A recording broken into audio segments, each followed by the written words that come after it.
ਸਤਿ ਸ਼੍ਰੀ ਅਕਾਲ। ਤੁਸੀਂ ਵੇਖ ਰਹੇ ਹੋ ਪੰਜਾਬ ਮੇਲ USA TV। ਮੈਂ ਹਾਂ ਸੰਜੀਵ ਯਸ਼ ਖੰਨਾ। ਪੰਜਾਬ ਫੋਕਸ ਦੇ ਵਿੱਚ ਸਵਾਗਤ ਤੁਹਾਡਾ ਸਾਰਿਆਂ ਦਾ।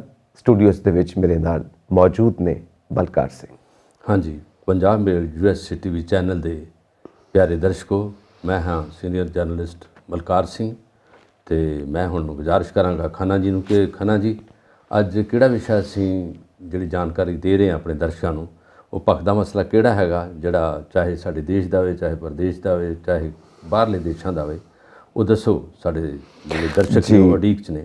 ਬਿਲਕੁਲ ਜੀ, ਉਡੀਕ ਖਤਮ ਕਰਦੇ ਹਾਂ। ਸਭ ਤੋਂ ਪਹਿਲਾਂ ਤਾਂ ਜੋ ਅਮਰੀਕਾ ਦੇ ਵਿੱਚ, ਕੈਨੇਡਾ ਦੇ ਵਿੱਚ ਬਰਫ਼ਬਾਰੀ ਹੈ ਔਰ ਆਮ ਜ਼ਿੰਦਗੀ ਲੋਕਾਂ ਦੀ ਬਹੁਤ ਜ਼ਿਆਦਾ ਡਿਸਟਰਬ ਹੋ ਚੁੱਕੀ ਹੈ। ਉਡਾਨਾਂ ਰੱਦ ਨੇ, ਬਿਜ਼ਨਸ ਠੱਪ, ਕਾਰੋਬਾਰ ਠੱਪ, ਬਿਜਲੀ ਸਪਲਾਈ ਠੱਪ। ਸੋ ਇਹ ਪ੍ਰੋਗਰਾਮ ਜਿਹੜਾ ਚੱਲ ਰਿਹਾ ਇਸ ਵਕਤ ਨੈਚੁਰਲ ਹੈ ਸਭ ਕੁਝ, ਇਹਦੇ ਵਿੱਚ ਕੋਈ ਕੁਝ ਕਰ ਨਹੀਂ ਸਕਦਾ। ਇੱਥੋਂ ਤੱਕ ਕਿ ਜੋ ਐਮਰਜੈਂਸੀ ਸੇਵਾਵਾਂ ਨੇ ਉਹਨਾਂ ਦੇ ਵੀ ਹੱਥ ਖੜੇ ਹੋਏ ਨੇ। ਨਿਆਗਰਾ ਫਾਲਸ ਜੰਮ ਗਈਆਂ ਨੇ, 14,000 ਤੋਂ ਵੱਧ ਫਲਾਈਟਸ ਰੱਦ ਹੋ ਚੁੱਕੀਆਂ ਨੇ। ਸੋ ਉੱਧਰ ਕੋਵਿਡ ਦੇ ਮਾਮਲੇ 10 ਕਰੋੜ ਤੋਂ ਵੱਧ ਕੋਵਿਡ ਦੇ ਮਾਮਲੇ ਹੋ ਚੁੱਕੇ ਨੇ। ਉਹਦੇ 'ਚ ਵੀ ਪਹਿਲਾ ਨੰਬਰ ਬਣ ਚੁੱਕਾ ਹੈ ਪੂਰੀ ਦੁਨੀਆ ਦੇ ਵਿੱਚ ਅਮਰੀਕਾ ਦਾ। ਸੋ ਇਸ ਵਕਤ ਜ਼ਰਾ ਟਾਈਟ ਸਿਚੁਏਸ਼ਨ ਹੈ ਉੱਥੇ। ਹਾਂ, ਇਹਦੇ ਵਿੱਚ ਦੇਖੋ ਜਿਹੜੀਆਂ ਵੀ ਦੋ ਵਿਪਤਾ ਨੇ ਇਸ ਵੇਲੇ ਜਿੱਦੇ ਚੱਲ ਰਹੇ ਨੇ, ਦੋ ਦੇਸ਼ ਗਵਾਂਢੀ ਆਪੋ ਵਿੱਚ, ਕੈਨੇਡਾ ਤੇ ਅਮਰੀਕਾ ਦੀ ਤੁਸੀਂ ਗੱਲ ਕੀਤੀ ਹੈ ਕਿ ਆਵਾਜਾਈ ਤੇ ਬਿਲਕੁਲ ਇਸ ਵੇਲੇ ਬੰਦ ਹੋਈ ਪਈ ਹੈ, ਕਿਉਂਕਿ ਜਿਹੜਾ ਵੀ ਬਾਰਿਸ਼ ਵੀ ਹੋ ਰਹੀ ਹੈ ਲਗਾਤਾਰ ਨਾਲ ਤੇ ਬਰਫ਼ਬਾਰੀ ਵੀ, ਉਹਦੇ ਨਾਲ ਰਾਹ ਜਿਹੜੇ ਆ ਬਿਲਕੁਲ ਜਾਮ ਹੋਏ ਆ ਬਰਫ਼ ਨਾਲ। ਉਹਦੇ ਵਿੱਚ ਟਰੱਕ ਜਿਹੜੇ ਆਉਂਦੇ ਸੀ ਨਾ ਸਮਾਨ ਛੱਡਣ ਵਾਲੇ, ਉਹ ਖੰਨਾ ਜੀ ਜਿਹੜੇ ਕੈਨੇਡਾ ਤੋਂ ਅਮਰੀਕਾ ਨੂੰ ਜਾ ਰਹੇ ਆ, ਐਂ ਬਿਲਕੁਲ ਬੰਦ ਹੋ ਕੇ ਪਏ ਆ। ਔਰ ਜਿੱਥੇ ਮੁੰਡੇ ਨੇ ਉਹਦੇ ਵਿੱਚ ਖਾਸ ਤੌਰ 'ਤੇ ਮੁੰਡੇ ਡਰਾਈਵਰ ਪੰਜਾਬੀ ਆ, ਉਹ ਕਦੇ ਵੀਡੀਓ ਵੇਖੋ ਵਿਚਾਰੇ ਕਹਿ ਰਹੇ ਕਿ ਅਸੀਂ ਹੁਣ ਇੱਥੇ ਨਾ ਚਾਹ ਨਾ ਪਾਣੀ ਨਾ ਕੁਛ ਰਹਿਣ ਲਈ। ਹਾਲਾਂਕਿ ਟਰੱਕ ਦੇ ਵਿੱਚ ਰਹਿ ਤਾਂ ਸਕਦੇ ਆ, ਪਰ ਖਾਣ ਪੀਣ ਤੋਂ ਉਹਨਾਂ ਕੋਲ ਲਿਮਟਿਡ ਹੁੰਦਾ ਨਾ, ਜਿੰਨਾ ਕੋਲ ਆਉਣ ਜਾਣ ਦਾ ਉਹਨਾਂ 'ਚ ਹੁੰਦਾ। ਦੂਜਾ ਹੈਗਾ ਕਿ ਜਿੱਥੇ ਸਾਡੇ ਪੰਜਾਬੀ ਮੁੰਡੇ ਪੜ੍ਹਨ ਗਏ ਆ, ਉਹ 20 ਘੰਟੇ ਪਹਿਲਾਂ ਕੰਮ ਕਰਦੇ ਸੀ, ਹੁਣ ਤਾਂ ਚਲੋ ਓਪਨ ਹੋ ਗਿਆ। ਉਹਨਾਂ ਨੂੰ ਕੰਮ ਕਰਨ ਦੀ ਵੀ ਲਾਲਸਾ ਹੁੰਦੀ ਹੈ ਕਿ ਆਪਣਾ ਖਰਚਾ ਉਹਨਾਂ ਨੇ ਕੱਢਣਾ, ਫੀਸਾਂ ਕੱਢਣੀਆਂ। ਹੁਣ ਜਦੋਂ ਕਿ ਬਾਹਰ ਕੁਦਰਤੀ ਤੌਰ 'ਤੇ ਕੋਈ ਇੱਦਾਂ ਦਾ ਵਿਪਤਾ ਆ ਜੇ, ਉਹਦੇ ਨਾਲ ਫਿਰ ਸਾਰਾ ਕੰਮ ਰੁਕ ਜਾਂਦਾ। ਔਰ ਕਈ ਥਾਈਂ 'ਤੇ ਬਿਜਲੀ ਨਹੀਂ ਆਈ, ਬਿਜਲੀ ਬੰਦ ਹੋ ਗਈ। ਕਈ ਜਗ੍ਹਾ 'ਤੇ ਲੋਕਾਂ ਦਾ ਆਉਣ ਜਾਣ ਬੰਦ ਆ, ਖਾਣ ਪੀਣ ਜਿਹੜਾ ਉਹ ਨਹੀਂ ਮਿਲ ਰਿਹਾ। ਔਰ ਤੁਸੀਂ ਆਪਾਂ ਅੱਗੇ ਗੱਲ ਕੀਤੀ ਸੀ, ਅੱਗੇ ਤਾਂ ਮਹਿੰਗਾਈ ਉੱਥੇ ਇੰਨੀ ਆ ਹੱਦੋਂ ਵੱਧ, ਜਿਹੜੇ ਪਰੌਂਠੇ ਬਣਦੇ ਸੀ ਉਹ ਦੁੱਗਣੇ ਰੇਟ 'ਤੇ ਹੋ ਗਿਆ। ਆਟਾ ਪਹਿਲੋਂ ਨਹੀਂ ਮਿਲ ਰਿਹਾ ਇੱਥੇ।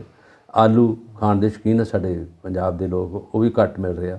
ਔਰ ਇੱਦਾਂ ਦੀਆਂ ਚੀਜ਼ਾਂ ਜਿਹੜੀਆਂ ਉਹ ਐਮਰਜੈਂਸੀ ਵਰਗੀਆਂ ਹੋ ਗਈਆਂ, ਕਿਉਂਕਿ ਟੋਰਾਂਟੋ 'ਚ ਤਾਂ ਇਹਨਾਂ ਨੇ ਐਮਰਜੈਂਸੀ ਡਿਕਲੇਅਰ ਕਰਤੀ ਸੀ ਵੀ ਵੈਦਰ ਰਿਪੋਰਟ ਦੇ ਅਕੋਰਡਿੰਗ। ਔਰ ਇਹਦੇ ਵਿੱਚ ਇੱਕ ਖਦਸ਼ਾ ਇਹ ਹੈਗਾ ਕਿ ਜਿਹੜਾ ਮੈਟਰੋਲੋਜੀਕਲ ਡਿਪਾਰਟਮੈਂਟ ਆ, ਮੌਸਮ ਵਿਭਾਗ ਆ, ਉਹਦੇ ਵੱਲੋਂ ਥੋੜ੍ਹੀ ਜਿਹੀ ਕੁਤਾਹੀ ਹੋਈ ਜਾਂ ਸਮਝ ਲਓ ਕੀ ਹੋਇਆ। ਉਹਨਾਂ ਨੂੰ ਇਹ ਪੂਰੀ ਦੀ ਪੂਰੀ ਜਿਹੜੀ ਕਿਆਸ ਰਾਹੀਂ ਨਹੀਂ ਲੱਗੀ ਜੋ ਉਹਨਾਂ ਨੇ ਕਹਿਣਾ ਸੀ ਕਿ ਇਹਦੇ ਵਿੱਚ ਆਉਣ ਵਾਲਾ ਸਮਾਂ ਕਿਸ ਤਰ੍ਹਾਂ ਦਾ ਰਹੂਗਾ। ਕਿਉਂਕਿ ਆਪਾਂ ਜਦੋਂ ਕੋਈ ਪ੍ਰੋਗਰਾਮ ਦੇਖਦੇ ਹਾਂ ਉਹਦੇ ਵਿੱਚ ਲੋਕ ਦੱਸ ਦਿੰਦੇ ਸੀ ਪਹਿਲੋਂ, ਵਿਗਿਆਨੀ ਆ ਕੇ, ਕਿ ਆਉਣ ਵਾਲਾ ਸਮਾਂ ਕੀ ਰਹੂਗਾ, ਬਾਰਿਸ਼ ਕਿੰਨੀ ਹੋਊਗੀ, ਟੈਂਪਰੇਚਰ ਕਿੱਥੇ ਰੁਕੂਗਾ, ਬਰਫ਼ਬਾਰੀ ਕਿੰਨੀ ਹੈ। ਉਹ ਉਹਨਾਂ ਨੇ ਹਰ ਸਾਲ ਦੀ ਤਰ੍ਹਾਂ ਉਹੀ ਰੱਖਿਆ ਕਿ ਜਿਸ ਤਰ੍ਹਾਂ ਅੱਗੇ ਦੁਹਰਾ ਰਹੀ ਆ ਕੁਦਰਤ। ਪਰ ਕੁਦਰਤ ਦੇ ਜਿਹੜੇ ਰੰਗ ਜਿਹੜੇ ਆ ਨਾ ਬੇਅੰਤ ਹੁੰਦੇ ਆ। ਹੁਣ ਭਾਵੇਂ ਚਾਹੇ ਉਹ ਇੰਨਾ ਡਿਵੈਲਪ ਕੰਟਰੀ ਆ, ਜੋ ਵਿਗਿਆਨੀ ਉੱਥੇ ਵੱਡੇ ਤੋਂ ਵੱਡੇ ਆ, ਵੈਦਰ ਰਿਪੋਰਟ ਵੀ ਉਹਨਾਂ ਦੀ ਠੀਕ ਹੁੰਦੀ ਹੈ, ਪਰ ਹੁਣ ਜਿਹੜਾ ਨਾ -11 ਹੈ ਨਾ 10 ਮਾਈਨਸ ਤੱਕ ਟੈਂਪਰੇਚਰ ਆ ਕੇ ਅਤੇ ਬਰਫ਼ ਤਾਂ ਜੰਮੀ ਆ, ਪਾਣੀ ਵੀ ਜਿਹੜਾ ਤੁਸੀਂ ਪੀਣ ਲੱਗੋਗੇ ਉਹ ਜੰਮ ਜਾਂਦਾ। ਅੰਦਰ ਤਾਂ ਟੈਂਪਰੇਚਰ ਮੇਨਟੇਨ ਕੀਤਾ, ਪਰ ਜਦੋਂ ਬਾਹਰ ਜਾਂਦੇ ਲੋਕ ਆਪਣੀ ਡਿਊਟੀ ਨਿਭਾਉਂਦੇ ਆ, ਕੰਮ ਕਰਦੇ ਆ, ਉਹ ਮੁੰਡੇ ਕਿੱਦਾਂ ਜਾਣਗੇ। ਕਿਊਬਕ ਵਰਗਾ ਏਰੀਆ ਜ਼ਿਆਦਾ ਠੰਡਾ, ਉਹਦੇ ਨਾਲ ਵਿਨੀਪੈਗ ਉਦੋਂ ਠੰਡਾ। ਔਰ ਇਸ ਵੇਲੇ ਵੈਨਕੂਵਰ ਦੇ ਵਿੱਚ ਵੀ ਅੰਤਾਂ ਦੀ ਠੰਡ ਪੈ ਰਹੀ ਹੈ। ਔਰ ਉਹ ਖਾਸ ਤੌਰ 'ਤੇ ਸਰੀ ਦੇ ਨਾਲ, ਅਤੇ ਸਰੀ ਨਾਲ ਲੱਗਦਾ ਹੈਗਾ ਸਾਡੇ ਅਮਰੀਕਾ ਦੇ। ਹੁਣ ਸਰੀ ਦਾ, ਬ੍ਰਿਟਿਸ਼ ਕੋਲੰਬੀਆ ਦਾ ਅਤੇ ਅਮਰੀਕਾ ਦਾ, ਸਿਆਟਲ ਦਾ ਸਾਰਾ ਟੈਂਪਰੇਚਰ ਇੱਕੋ ਜਿਹਾ ਹੈਗਾ, ਕਿਉਂਕਿ ਗੁਆਂਢੀ ਦੇਸ਼ ਹੈ। ਜੇ ਸਾਡੇ ਪੰਜਾਬ ਦੇ ਵਿੱਚ ਬਰਫ਼ਬਾਰੀ ਹੋ ਗਈ ਤਾਂ ਜਾ ਕੇ ਲਾਹੌਰ ਕਿਉਂ ਨਹੀਂ ਠੰਡ ਹੋ ਗਈ। ਅੰਮ੍ਰਿਤਸਰ ਤੋਂ ਲਾਹੌਰ ਹੀ 25 ਕਿਲੋਮੀਟਰ ਹੈ। ਇਸੇ ਤਰ੍ਹਾਂ ਦਾ ਉੱਧਰ ਹੈਗਾ।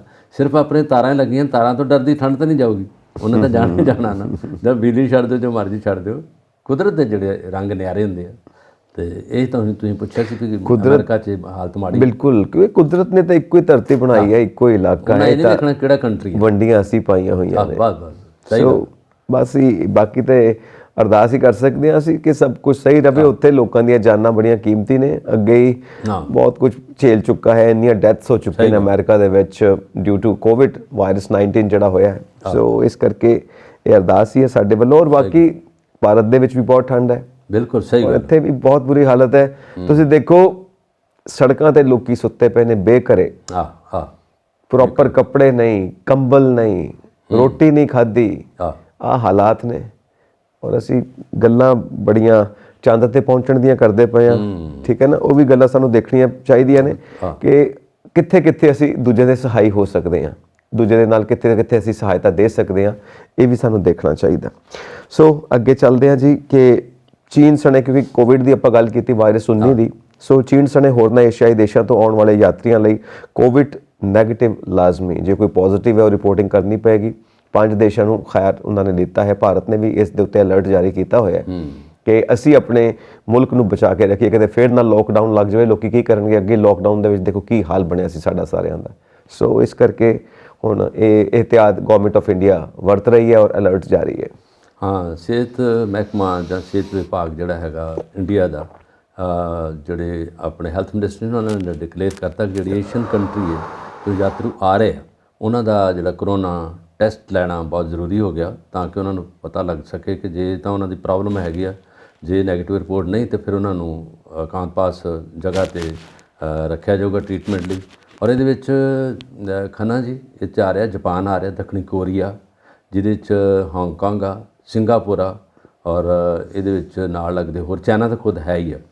ਔਰ ਜਿਸ ਤਰ੍ਹਾਂ ਪਹਿਲੋਂ ਚਾਈਨਾ ਤੋਂ ਹੀ ਇਹ ਸਾਰੀ ਜੜ ਖਿਲ ਰਹੀ ਸੀ, ਸਾਰਾ ਕੁਝ ਹੋਇਆ, ਐਸ ਵੀ ਉਸੇ ਲਹਿਰ ਨੂੰ ਉਹੀ ਉੱਥੋਂ ਸ਼ੁਰੂ ਹੋ ਗਿਆ, ਚਾਈਨਾ ਤੋਂ ਹੀ। ਔਰ ਉਹਦੇ 'ਚ ਅਮਰੀਕਾ ਵੀ ਨਾਲ ਅਫੈਕਟਡ ਆ। ਉਹਦੇ ਨਾਲ ਪਹਿਲੋਂ ਵੀ ਲੋਕ ਬਹੁਤ ਮਰੇ ਸੀ। ਅਮਰੀਕਾ 'ਚ ਵੀ ਲੋਕ ਜਦੋਂ ਆਪਣੇ ਕਰੋਨਾ ਬਿਲਕੁਲ ਖਤਮ ਹੋ ਗਿਆ ਸੀਗਾ ਤਾਂ ਅਮਰੀਕਾ 'ਚ ਸਾਰੇ ਪ੍ਰਭਾਵਿਤ ਲੋਕ ਜਿਹੜੇ ਉਸੇ ਤਰ੍ਹਾਂ ਹੀ ਉੱਥੇ ਹਸਪੀਟਲ ਸੀਗੇ। ਅਤੇ ਹੁਣ ਜਿਹੜੀ ਰਿਪੋਰਟ ਆਈ ਆ ਇਹਦੇ 'ਚ ਚਾਈਨਾ ਦੇ ਜਿਹੜੇ ਹੈਗਾ ਵਰਲਡ ਹੈਲਥ ਆਰਗੇਨਾਈਜੇਸ਼ਨ, ਉਹਨੇ ਦੱਸਿਆ ਕਿ ਜਿਹੜਾ ਡਾਟਾ ਲਿਖਾ ਰਿਹਾ, ਇਹਨਾਂ ਨਹੀਂ ਦੱਸਿਆ ਕਿ ਕਿੰਨੇ ਲੋਕ ਇੱਥੇ ਪ੍ਰਭਾਵਿਤ ਹੋ ਗਏ, ਕਿੰਨਾਂ ਨੂੰ ਜਿਹੜੀ ਇਹ ਪੋਜ਼ੀਟਿਵ ਰਿਪੋਰਟ ਆ। ਔਰ ਉਹਨਾਂ ਨੇ ਜਿਹੜੇ ਆਪਣੇ ਚਾਈਨਾ ਦੇ ਪੈਥੀ ਦੇ ਜਿਹੜੇ ਓੜ ਪੋੜਾ ਉਹਨਾਂ ਨਾਲ ਇਹ ਕਰ ਰਹੇ ਆ, ਜਿਹਦੇ ਵਿੱਚ ਸਟੀਮ ਲੈਣੀ, ਗਰਮ ਪਾਣੀ ਪੀਣਾ, ਔਰ ਉਹਦੇ 'ਚ ਹੋਰ ਕਈ ਜੜੀ ਬੂਟੀਆਂ ਨੂੰ ਇਹ ਅਖਤਿਆਰ ਕਰਦੇ ਆ। ਪਰ ਪਿਛਲੀ ਵਾਰੀ ਤਾਂ ਕੰਟਰੋਲ ਕਰ ਗਿਆ ਸੀਗਾ, ਪਰ ਅਜੇ ਜਿਹੜਾ ਆਪਣੇ ਇੰਡੀਆ 'ਚ ਇਹ ਗੱਲ ਵੈਸੇ ਰੱਬ ਦੀ ਮਿਹਰ ਆ ਵੀ ਬਿਲਕੁਲ ਨੰਬਰ 9 ਆ। ਲੋਕ ਕੋਈ ਟਾਵਾਂ ਟਿੱਲਾ ਹੈਗਾ ਉਹ ਵੀ ਇਸ ਕਰਕੇ ਕਿ ਜਦੋਂ ਤੁਸੀਂ ਟੈਸਟ ਕਰਦੇ ਜੇ ਉਦੋਂ ਕੁਛ ਨਾ ਕੁਛ ਤਾਂ ਪ੍ਰੋਬਲਮ ਨਿਕਲਦੀ ਹੈ ਬੰਦੇ ਦੀ, ਜਿਹਦੀ ਓਲਡ ਏਜ ਉਹਦੇ 'ਚ ਹੈਗਾ। ਖਾਸ ਤੌਰ 'ਤੇ ਬੱਚੇ ਅਤੇ ਜਿਹੜੇ ਬੁੜੇ ਆ ਵਿਚਾਰਿਆਂ ਨੂੰ ਬਚਣਾ ਚਾਹੀਦਾ। ਔਰ ਮਾਸਕ ਦੀ ਇਹਨਾਂ ਨੇ ਕਹਿਤਾ ਕਿ ਮਾਸਕ ਦੁਆਰਾ ਸਾਵਧਾਨੀ ਨਾਲ ਪਹਿਨਣੇ ਚਾਹੀਦੇ, ਸਾਰਾ ਕੁਛ ਹੈਗਾ। ਅਤੇ ਜਿੰਨੇ ਵੀ ਲੋਕਾਂ ਨੇ ਹੁਣ ਟਿਕਟਾਂ ਬੁੱਕ ਕਰਵਾਈਆਂ ਸੀਗੀਆਂ, ਕਈ ਤਾਂ ਵਿਚਾਰੇ ਕੈਂਸਲ ਕਰਕੇ ਬਹਿ ਗਏ ਉੱਥੇ ਟੈਸਟ ਕਰਵਾ ਕੇ। ਇੱਕ ਇਹਨਾਂ ਨੇ ਕਹਿਤਾ ਕਿ ਉਦੋਂ ਪਹਿਲਾਂ ਟੈਸਟ ਕਰਵਾ ਕੇ ਉਹਨੂੰ ਅਪਲੋਡ ਕਰਨਾ ਚਾਹੀਦਾ ਉਹਦੇ 'ਤੇ, ਜਿਹੜੀ ਇਹਨਾਂ ਦੀ ਵੈਬਸਾਈਟ ਆ, ਪੋਰਟਲਸ ਬਣੇ ਹੋਏ ਨੇ, ਪੋਰਟਲ 'ਤੇ ਕਰਨਗੇ ਜੀ। ਇਸੇ ਕਰਕੇ ਇਹਨਾਂ ਨੇ ਹੁਣ ਸਾਵਧਾਨੀ 'ਤੇ ਵਰਤੀ ਹੈ। ਅਤੇ ਜੇ ਇੰਡੀਆ ਇਸ ਚੀਜ਼ ਤੋਂ ਬਚਿਆ ਰਹੇ ਠੀਕ ਹੈ। ਪ੍ਰੋਬਲਮ ਖੰਨਾ ਜੀ ਹੈ ਕਿ ਆਵਾਜਾਈ ਬਹੁਤ ਉਸੇ ਤਰ੍ਹਾਂ ਦੀ, ਵਪਾਰ ਵੀ ਹੈ। ਚਾਈਨਾ ਤਾਂ ਹਰ ਦੇਸ਼ 'ਚ ਬੈਠਾ, ਇਲੈਕਟ੍ਰੋਨਿਕਸ ਦਾ ਸਮਾਨ ਲੈ ਕੇ, ਬਾਕੀ ਜਿਹੜੇ ਮੋਬਾਈਲ ਆ ਉਹ ਸਾਰਾ ਕੁਛ ਹੈਗਾ। ਨਾਲੇ ਇੱਕ ਇਹ ਵੀ ਚੀਜ਼ ਹੈ ਨਾ, ਚਾਈਨਾ ਦਾ ਆਪਣਾ ਬੁਰਾ ਹਾਲ ਹੈ। ਵੁਹਾਨ ਤੋਂ ਸ਼ੁਰੂ ਹੋਇਆ, ਹੁਣ ਫਿਰ ਜਾ ਕੇ ਉੱਥੇ ਬਹੁਤ ਕੇਸਿਸ ਹੋ ਗਏ ਨੇ। ਬੈੱਡ ਤੱਕ ਖਾਲੀ ਨਹੀਂ ਮਿਲਦੇ ਪਏ ਮਰੀਜ਼ਾਂ ਨੂੰ, ਕਿੱਥੇ ਪਾਇਆ ਜਾਵੇ ਹਸਪਤਾਲ ਦੇ ਵਿੱਚ, ਤੇ ਦਵਾਈਆਂ ਦੀ ਘਾਟ, ਲਾਈਨਾਂ 'ਚ ਲੱਗੇ ਲੋਕੀ ਸੜਕਾਂ ਤੇ ਉਤਰੇ ਹੋਏ ਨੇ। ਸੋ ਚੀਨ ਦਾ ਆਪਣਾ ਬੁਰਾ ਹਾਲ ਹੈ। ਔਰ ਇਸ ਵਕਤ ਜੋ ਉਹਨਾਂ ਦੀ ਆਰਥਿਕ ਸਥਿਤੀ ਹੈ ਡਾਵਾਂਡੋਲ ਹੈ। ਔਰ ਕਈ ਥਾਂ ਤੇ ਇਹ ਕਿਹਾ ਜਾਂਦਾ ਕਿ ਦੂਜਿਆਂ ਤੋਂ ਮਦਦ ਮੰਗਣ ਦੀ ਸਥਿਤੀ ਦੇ ਵਿੱਚ ਹੋ ਸਕਦਾ ਕਿ ਚਾਈਨਾ ਨੂੰ ਜਾਣਾ ਪੈ ਜਾਵੇ। ਵੈਸੇ ਵਾਇਰਸ ਇਫੈਕਟਡ ਉੱਦਾਂ ਦਾ ਕਰਦਾ ਜਿੱਥੇ ਪਾਪੂਲੇਸ਼ਨ ਜ਼ਿਆਦਾ। ਚਾਈਨਾ ਦਾ ਜਿਹੜਾ ਬੰਦੇ ਨਾਲ ਬੰਦਾ ਵੱਜਦਾ, ਇੰਡੀਆ 'ਚ ਵੀ ਤਾਂ ਆਪਣੀ ਪਾਪੂਲੇਸ਼ਨ ਸੈਕੰਡ ਟਾਈਮ 'ਤੇ ਹੈਗੀ ਆ। ਪਰ ਇਹ ਹੈਗਾ ਕਿ ਲੋਕ ਸਾਵਧਾਨੀ ਪਹਿਲੋਂ ਵਰਤ ਜਾਂਦੇ ਆ। ਅਤੇ ਇਹਦੇ 'ਚ ਦੂਜਾ ਹੈਗਾ ਕਿ ਸਿਹਤਮੰਦ ਵੀ ਹੈਗੇ। ਇੰਡੀਅਨ ਦੀ ਪ੍ਰੋਬਲਮ ਇਹ ਜਿਹੜੀ ਉਹ ਸਮੱਸਿਆ ਨੂੰ ਹੱਲ ਕਰਨ ਦੀ ਹੈਗੀ ਕਿ ਜਿਹੜੇ ਸਿਹਤਮੰਦ ਲੋਕ ਆ, ਇਮਿਊਨਿਟੀ ਜ਼ਿਆਦਾ ਹੈਗੀ, ਉਸ ਕਰਕੇ ਵੀ ਬਚੇ ਆ ਲੋਕ। ਫਿਰ ਨਿੰਬੂ ਪਾਣੀ ਪੀਣਾ, ਔਰ ਉਹਦੇ 'ਚ ਜੋ ਡਾਕਟਰ ਦੱਸਦੇ ਉਹਦੇ ਨਾਲ ਇਮਿਊਨਿਟੀ ਵਧਾਉਣ ਦੀ, ਬੂਸਟ ਕਰਨ ਲਈ ਕਈ ਚੀਜ਼ਾਂ ਇਹਨਾਂ ਨੇ ਅਖਤਿਆਰ ਕਰ ਲਈਆਂ। ਔਰ ਖਾਣ ਪੀਣ ਤੁਹਾਨੂੰ ਪਤਾ ਪੰਜਾਬੀਆਂ ਦਾ ਤਾਂ ਵੈਸੇ ਖੁੱਲ੍ਹਾ ਡੁੱਲਾ ਹੁੰਦਾ ਇਹਦੇ ਵਿੱਚ ਹੈਗਾ। ਪਰ ਅੱਗੇ ਜਿਹੜੇ ਡਾਕਟਰ ਦੱਸ ਰਹੇ ਆ, ਕਹਿੰਦੇ ਜਨਵਰੀ ਦੇ ਵਿੱਚ ਪ੍ਰੋਬਲਮ ਦੁਬਾਰਾ ਆ ਸਕਦੀ ਆ ਜਾਂ ਕੇਸ ਵੱਧ ਸਕਦੇ ਆ। ਪਰ ਅਜੇ ਤਾਂ ਲੋਕ ਨਾਰਮਲ ਆ, ਬਿਲਕੁਲ ਠੀਕ ਆ। ਔਰ ਅਮਰੀਕਾ ਵਾਕਨ ਇੱਥੇ ਵੀ ਕੇਸਿਸ ਵੱਧ ਸਕਦੇ ਨੇ, ਇਹ ਉਹਨਾਂ ਨੇ ਕਿਹਾ। ਔਰ ਆਬਾਦੀ ਤਾਂ ਕਹਿੰਦੇ ਨੇ ਕਿ ਸੰਨ 2030 ਦੇ ਵਿੱਚ ਸ਼ਾਇਦ ਅਮਰੀਕਾ ਤੋਂ ਅੱਗੇ ਨਿਕਲ ਜਾਏਗਾ ਭਾਰਤ, ਜੇ ਇਸੇ ਸਪੀਡ ਤੇ ਆਬਾਦੀ ਵੱਧਦੀ ਰਹੇ। ਔਰ ਦੂਜੀ ਖੁਰਾਕ ਦੀ ਗੱਲ ਜਿਹੜੀ ਕਰਦੇ ਨੇ, ਖੁਰਾਕ ਦੀ ਗੱਲ ਇਹ ਕਿਹਾ ਜਾਂਦਾ ਹੈ ਕਿ 40 ਤੋਂ 50% ਤੁਹਾਡੀ ਖੁਰਾਕ ਦੇ ਵਿੱਚ ਨਾ ਉਹ ਤੱਤ ਹੋਣੇ ਚਾਹੀਦੇ ਨੇ ਜਿਹੜੇ ਕੁਦਰਤੀ ਹੋਣ, ਡਾਇਰੈਕਟਲੀ ਹੋਣ, ਮਤਲਬ ਬਿਮਾਰੀਆਂ ਨੂੰ ਰੋਕਣ, ਬਿਮਾਰੀਆਂ ਨਾਲ ਲੜਨ ਦੀ ਯੋਗਤਾ ਰੱਖਣ। ਬਿਲਕੁਲ, ਜਿਵੇਂ ਉਹਦੇ 'ਚ ਫਰੂਟ, ਉਹਦੇ 'ਚ ਡਰਾਈ ਫਰੂਟ, ਉਹਦੇ ਵਿੱਚ ਸਬਜ਼ੀਆਂ, ਇਹ ਚੀਜ਼ਾਂ ਜ਼ਿਆਦਾ ਜ਼ਰੂਰੀ ਰੱਖੋ। ਹੈ। ਬਾਕੀ ਜਿਹੜਾ ਪੱਕਿਆ ਹੋਇਆ ਭੋਜਨ ਹੈ ਨਾ, ਜਿਹਨੂੰ ਪਕਾਇਆ ਜਾਂਦਾ ਹੈ, ਉਹਨੂੰ ਇੱਕ ਤਰ੍ਹਾਂ ਨਾਲ ਕਿਹਾ ਜਾਂਦਾ ਕਿ ਇਹ ਮਰਿਆ ਹੋਇਆ ਭੋਜਨ ਹੈ, ਇਹਦੇ 'ਚ ਉਹ ਤੱਤ ਨਹੀਂ ਹੈਗੇ ਜੋ ਤੱਤ ਚਾਹੀਦੇ ਨੇ। ਇਸ ਕਰਕੇ ਜਿਹੜਾ ਡਾਇਰੈਕਟਲੀ ਤੁਹਾਨੂੰ ਕੁਦਰਤ ਤੋਂ ਮਿਲ ਰਿਹਾ ਉਹ ਜ਼ਿਆਦਾ ਲੈਣ ਦੀ ਕੋਸ਼ਿਸ਼ ਕਰੋ। ਬਾਕੀ ਪੱਕਿਆ ਹੋਇਆ ਭੋਜਨ ਉਹਦੀ ਇੱਕ ਲਿਮਿਟ ਹੋਣੀ ਚਾਹੀਦੀ ਹੈ। ਜੇ ਜ਼ਿਆਦਾ ਨਹੀਂ ਤੇ 50-50 ਕਰਕੇ ਦੇਖ ਲਓ, ਬਲਕਿ ਜ਼ਿਆਦਾ ਹੋਣਾ ਚਾਹੀਦਾ। ਕਹਿੰਦੇ ਨੇ ਕਿ 70% ਤੁਹਾਡਾ ਖੁਰਾਕ ਉਹ ਹੋਣੀ ਚਾਹੀਦੀ ਹੈ ਜਿਹਦੇ 'ਚ ਸਿਰਫ ਲਿਕੁਇਡ ਹੋਵੇ, ਪਾਣੀ ਹੋਵੇ, ਫਰੂਟ ਜੂਸ ਜਿਵੇਂ ਹੋ ਗਏ, ਕਿਉਂਕਿ ਦੁਨੀਆ ਦੇ ਵਿੱਚ, ਧਰਤੀ ਦੇ ਵਿੱਚ 70% ਪਾਣੀ ਹੈ। ਠੀਕ ਉਸੇ ਤਰ੍ਹਾਂ ਸਾਡੀ ਬਾਡੀ ਦੇ ਵਿੱਚ ਜਿਹੜਾ ਖੁਰਾਕ ਪਾ ਨਹੀਂ ਹੈ ਅਸੀਂ ਰੋਜ਼, 70% ਜੂਸਿਸ ਵਾਲੀ ਹੋਵੇ, ਜੇ ਸਬਜ਼ੀਆਂ ਹੋਣ, ਡਰਾਈ ਫਰੂਟ ਹੋਣ, ਠੀਕ ਹੈ ਨਾ, ਇਹ ਸਭ ਮੰਨਿਆ ਜਾਂਦਾ ਜੋ ਡਾਇਰੈਕਟ ਫੂਡ ਮਿਲੇ। ਤੋ ਇਹ ਵੀ ਇੱਕ ਤਰੀਕਾ, ਜਿਹੜੇ ਤੁਸੀਂ ਇਮਿਊਨਿਟੀ ਦੀ ਗੱਲ ਕੀਤੀ ਹੈ ਨਾ, ਇਮਿਊਨਿਟੀ ਨੂੰ ਵਧਾਉਣ ਵਾਸਤੇ ਇਹ ਵੀ ਜ਼ਰੂਰੀ ਹੈ। ਔਲਾ ਬਹੁਤ ਵਧੀਆ ਸੀ, ਬਜ਼ੁਰਗ ਕਹਿੰਦੇ ਨੇ ਸਿਆਣੇ ਦਾ ਕਿਹਾ ਤੇ ਔਲੇ ਦਾ ਖਾਦਾ ਬਾਅਦ ਚ ਪਤਾ ਲੱਗਦਾ। ਸੋ ਕਈ ਚੀਜ਼ਾਂ ਨੇ ਸਾਡੇ ਕੋਲ ਜੋ ਅਸੀਂ ਇਸਤੇਮਾਲ ਕਰ ਸਕਦੇ ਹਾਂ ਇਮਿਊਨਿਟੀ ਬੂਸਟਰ ਦੇ ਤੌਰ ਦੇ ਉੱਤੇ। ਪੰਜਾਬੀਆਂ ਦੀ ਤੇ ਇੰਡੀਅਨ ਦੀ ਜਿਹੜੇ ਫੂਡ ਹੈਬਿਟਸ ਅੱਛੀਆਂ, ਵੈਸੇ ਸਾਰਾ ਕੁਝ ਹੈਗਾ। ਹੁਣ ਜਿਹੜੇ ਬਾਹਰਲੇ ਕੰਟਰੀ ਨਾ, ਉੱਥੇ ਜ਼ਿਆਦਾ ਜਿਹੜੀ ਨੌਨ ਵੈਜ ਜ਼ਿਆਦਾ ਖਾ ਰਹੇ ਆ, ਸਾਰਾ ਕੁਝ ਹੈਗਾ। ਜਿੱਦਾਂ ਤੁਸੀਂ ਕਿਹਾ ਫਲੇਮ 'ਤੇ ਭੁੰਨ ਕੇ ਬਰਨ ਕਰਕੇ ਉਹਨੂੰ ਖਾਂਦੇ ਆ, ਔਰ ਉਹਦੇ ਵਿੱਚ ਜਿਹੜੀ ਹੈ ਨਾ, ਉਹਦੇ ਵਿੱਚ ਜਿਹੜਾ ਪ੍ਰਭਾਵਿਤ ਹੋਣਾ ਜ਼ਿਆਦਾ ਹੁੰਦਾ ਹੈ। ਜ਼ਰੂਰੀ ਤੱਤ ਜਿਹੜੇ ਵੈਜ ਦੇ ਹੈਗੇ ਨਾ, ਫਰੈਸ਼ ਹੈਗੇ, ਪੱਤੇਦਾਰ ਸਬਜ਼ੀਆਂ, ਉਹਦੇ 'ਚ ਤੁਹਾਨੂੰ ਫਰੂਟ ਹੈ ਨਾ, ਸੇਬ ਹੈ ਨਾ, ਉਹਦੇ 'ਚ ਪਪੀਤਾ, ਕਈ ਸਬਜ਼ੀਆਂ ਇਸ ਤਰ੍ਹਾਂ ਦੀਆਂ ਹੈਗੀਆਂ ਜਾਂ ਫਰੂਟ ਇੱਦਾਂ ਦੇ ਹੈਗੇ ਆ, ਬਹੁਤ ਤੁਹਾਨੂੰ ਬਿਮਾਰੀ ਤੋਂ ਬਚਾਉਂਦੇ ਆ। ਅਮਰੂਦ ਦਾ ਜਿਹੜੇ ਬਹੁਤ ਵਧੀਆ ਅਮਰੂਦ ਸਭ ਤੋਂ ਵਧੀਆ ਹੈਗਾ। ਉਹ ਲਾਲ ਰੰਗ ਦੇ, ਪੀਲੇ ਰੰਗ ਦੇ ਜਿਹੜੇ ਅਮਰੂਦ ਹੈ, ਬੜੇ ਸਾਫ਼ ਸੁਥਰੇ ਤੇ ਖਾਣ ਪੀਣ ਦੇ ਹੈਗੇ। ਕੀਵੀ ਬਹੁਤ ਅੱਛੀ ਚੀਜ਼ ਹੈਗੀ ਹੈ। ਔਰ ਇਦਾਂ ਦੀਆਂ ਚੀਜ਼ਾਂ ਜਿਹੜੀਆਂ, ਚੀਕੂ ਹੋ ਗਿਆ, ਹਾਂ, ਉਹ ਸਾਰੀਆਂ ਹੈਗੀਆਂ। ਇਹ ਕਿਹਾ ਜਾਂਦਾ ਕਿ ਜਿਹੜਾ ਤੁਹਾਡਾ ਪੇਟ ਹੈ ਨਾ, ਜਦੋਂ ਪੇਟ ਤੁਹਾਡਾ ਬਿਲਕੁਲ ਸਾਫ਼ ਹੈ ਤਾਂ ਉਦੋਂ ਕੋਈ ਪ੍ਰੋਬਲਮ ਨਹੀਂ। ਕਿਉਂਕਿ ਸਾਰੀਆਂ ਪ੍ਰੋਬਲਮਸ ਉਦੋਂ ਸ਼ੁਰੂ ਹੁੰਦੀਆਂ ਨੇ ਜਦੋਂ ਤੁਹਾਡੀਆਂ ਅੰਤੜੀਆਂ ਸਾਫ਼ ਨਹੀਂ। ਕਨਸਟੀਪੇਸ਼ਨ ਹੁੰਦੀ ਕਈਆਂ ਨੂੰ, ਠੀਕ ਹੈ ਨਾ, ਉੱਥੋਂ ਪ੍ਰੋਬਲਮ ਸ਼ੁਰੂ ਹੁੰਦੀਆਂ ਨੇ, ਬਿਮਾਰੀਆਂ ਦੀ ਜੜ। ਸੋ ਕਨਸਟੀਪੇਸ਼ਨ ਜਿਹੜੀ ਬਿਮਾਰੀਆਂ ਦੀ ਜੜ ਹੈ, ਉਹ ਨਹੀਂ ਹੋਣੀ ਚਾਹੀਦੀ। ਪੇਟ ਰੋਜ਼ ਸਾਫ਼ ਹੋਵੇ, ਬਲਕਿ ਇੱਕ ਦਿਨ ਤਾਂ ਕਹਿੰਦੇ ਨੇ ਪੇਟ ਖਾਲੀ ਰੱਖੋ, ਜਿਹਨੂੰ ਅਸੀਂ ਕਹਿ ਦਿੰਦੇ ਨੇ ਵਰਤ ਰੱਖਣਾ। ਉਹ ਵਰਤ ਦਾ ਮਤਲਬ ਇਹ ਹੈ ਕਿ ਇੱਕ ਦਿਨ ਤੁਸੀਂ ਕੁਝ ਨਹੀਂ ਅੰਦਰ ਪਾਣਾ, ਜਿਹੜਾ ਅੰਦਰ ਜਮਾ ਹੋਇਆ ਨਾ, ਬਾਡੀ ਨੂੰ ਮੌਕਾ ਦਿਓ ਸਾਰਾ ਕੁਝ ਬਾਹਰ ਕੱਢ ਦੇਵੇ, ਬਾਡੀ ਬਿਲਕੁਲ ਸਾਫ਼ ਰਵੇ। ਔਰ ਇੱਕ ਦਿਨ ਤੁਸੀਂ ਸਿਰਫ ਪਾਣੀ ਦੇ ਉੱਤੇ ਰਹਿਣਾ, ਬਿਲਕੁਲ ਸਿਰਫ ਪਾਣੀ। ਫਰੂਟ ਜੂਸ ਲੈ ਲਿਆ ਜਾਂ ਪਾਣੀ ਲੈ ਲਿਆ, ਇੱਕ ਦਿਨ ਸਿਰਫ ਹਫਤੇ ਦੇ ਵਿੱਚ ਇੱਕ ਦਿਨ ਤੁਸੀਂ ਉਹੀ ਲੈਣਾ, ਸਿਰਫ ਲਿਕੁਇਡ, ਤਾਂ ਕਿ ਉਹ ਸਾਰਾ ਕੁਝ ਸਾਫ਼ ਹੋ ਜਾਵੇ। ਪਾਣੀ ਜ਼ਿਆਦਾ ਪੀਣ ਨਾਲ ਕਿਡਨੀ ਤੁਹਾਡੀ ਬੜੀ ਸਟਰੋਂਗ ਤੇ ਮਜ਼ਬੂਤ ਰਹਿੰਦੀ ਹੈ। ਉਹਦੇ ਨਾਲ ਤੁਹਾਨੂੰ ਯੂਰਿਨ ਆਉਣਾ, ਉਹਦੇ ਨਾਲ ਉਹਦਾ ਸਫਾਈ ਹੋਣੀ, ਸਾਰਾ ਕੁਝ ਹੈਗਾ। ਇਟਰਨਲ ਉਹਦੀ ਇੱਕ ਲਿਮਿਟ ਹੈ 10 ਤੋਂ 15 ਗਲਾਸ ਰੋਜ਼। ਉਹਦੇ ਨਾਲ ਤੁਹਾਡਾ ਬਿਲਕੁਲ ਮਜ਼ਬੂਤ ਸਭ ਕੁਝ, ਬ੍ਰੇਨ ਨੂੰ ਗਲੂਕੋਜ਼ ਪਹੁੰਚੇਗਾ, ਲੀਵਰ ਕੰਮ ਕਰਦਾ ਉਹਦੇ ਨਾਲ। ਡਾਕਟਰ ਤਾਂ ਹਮੇਸ਼ਾ ਇਹ ਗੱਲਾਂ ਕਹਿੰਦੇ ਆ, ਪਰ ਡਾਕਟਰਾਂ ਤੋਂ ਵੱਧ ਖੰਨਾ ਜੀ ਸਾਡੇ ਪੁਰਾਣੇ ਬਜ਼ੁਰਗ ਜ਼ਿਆਦਾ ਜਾਣਦੇ ਨੇ। ਉਹ ਫੂਡ ਹੈਬਿਟਸ ਉਹਨਾਂ ਦੀਆਂ ਇੰਨੀਆਂ ਅੱਛੀ ਸੀਗਾ। ਲੱਸੀ ਪੀਣੀ ਲਿਕੁਇਡ ਹੈਗਾ, ਦੁੱਧ ਪੀਣਾ ਸ਼ਾਮ ਨੂੰ, ਗੁੜ ਨਾਲ ਖਾਣਾ। ਗੁੜ ਸਭ ਤੋਂ ਬੈਟਰ ਹੈ ਸਾਰਾ ਪਾਚਨ ਸ਼ਕਤੀ ਨੂੰ ਮਜ਼ਬੂਤ ਕਰਨ ਲਈ। ਫਿਰ ਲੌਂਗ ਲਾਚੀਆਂ, ਹਰੜ ਬੇੜੇ, ਸਾਰੀਆਂ ਚੀਜ਼ਾਂ ਰਲਾ ਕੇ, ਸੁੰਡ, ਅਜਵਾਇਣ, ਦਾਲਚੀਨੀ, ਇਹ ਸਾਰੀਆਂ ਦਵਾਵਾਂ ਹੀ ਆ। ਜਿਹੜੇ ਵੀ ਇਹਨਾਂ ਦੇ ਰੁੱਖ ਆ, ਤੁਸੀਂ ਦੇਖੋ ਮੈਡੀਸਨ ਪਲਾਂਟਸ ਹੈਗੇ ਆ, ਜਿਹਦੇ 'ਚ ਬੋਟਨੀਕਲ ਗਾਰਡਨ ਆ, ਉਹਦੇ 'ਚ ਬੋਟਨੀਕਲ ਗਾਰਡਨ 'ਚ ਸਾਰੀਆਂ ਚੀਜ਼ਾਂ ਇਹੋ ਜਿਹੀਆਂ ਹੁੰਦੀਆਂ। ਕੇਲਾ ਖਾਣਾ ਜਿਹੜਾ ਕਿੰਨਾ ਅੱਛਾ ਫਰੂਟ ਹੈਗਾ।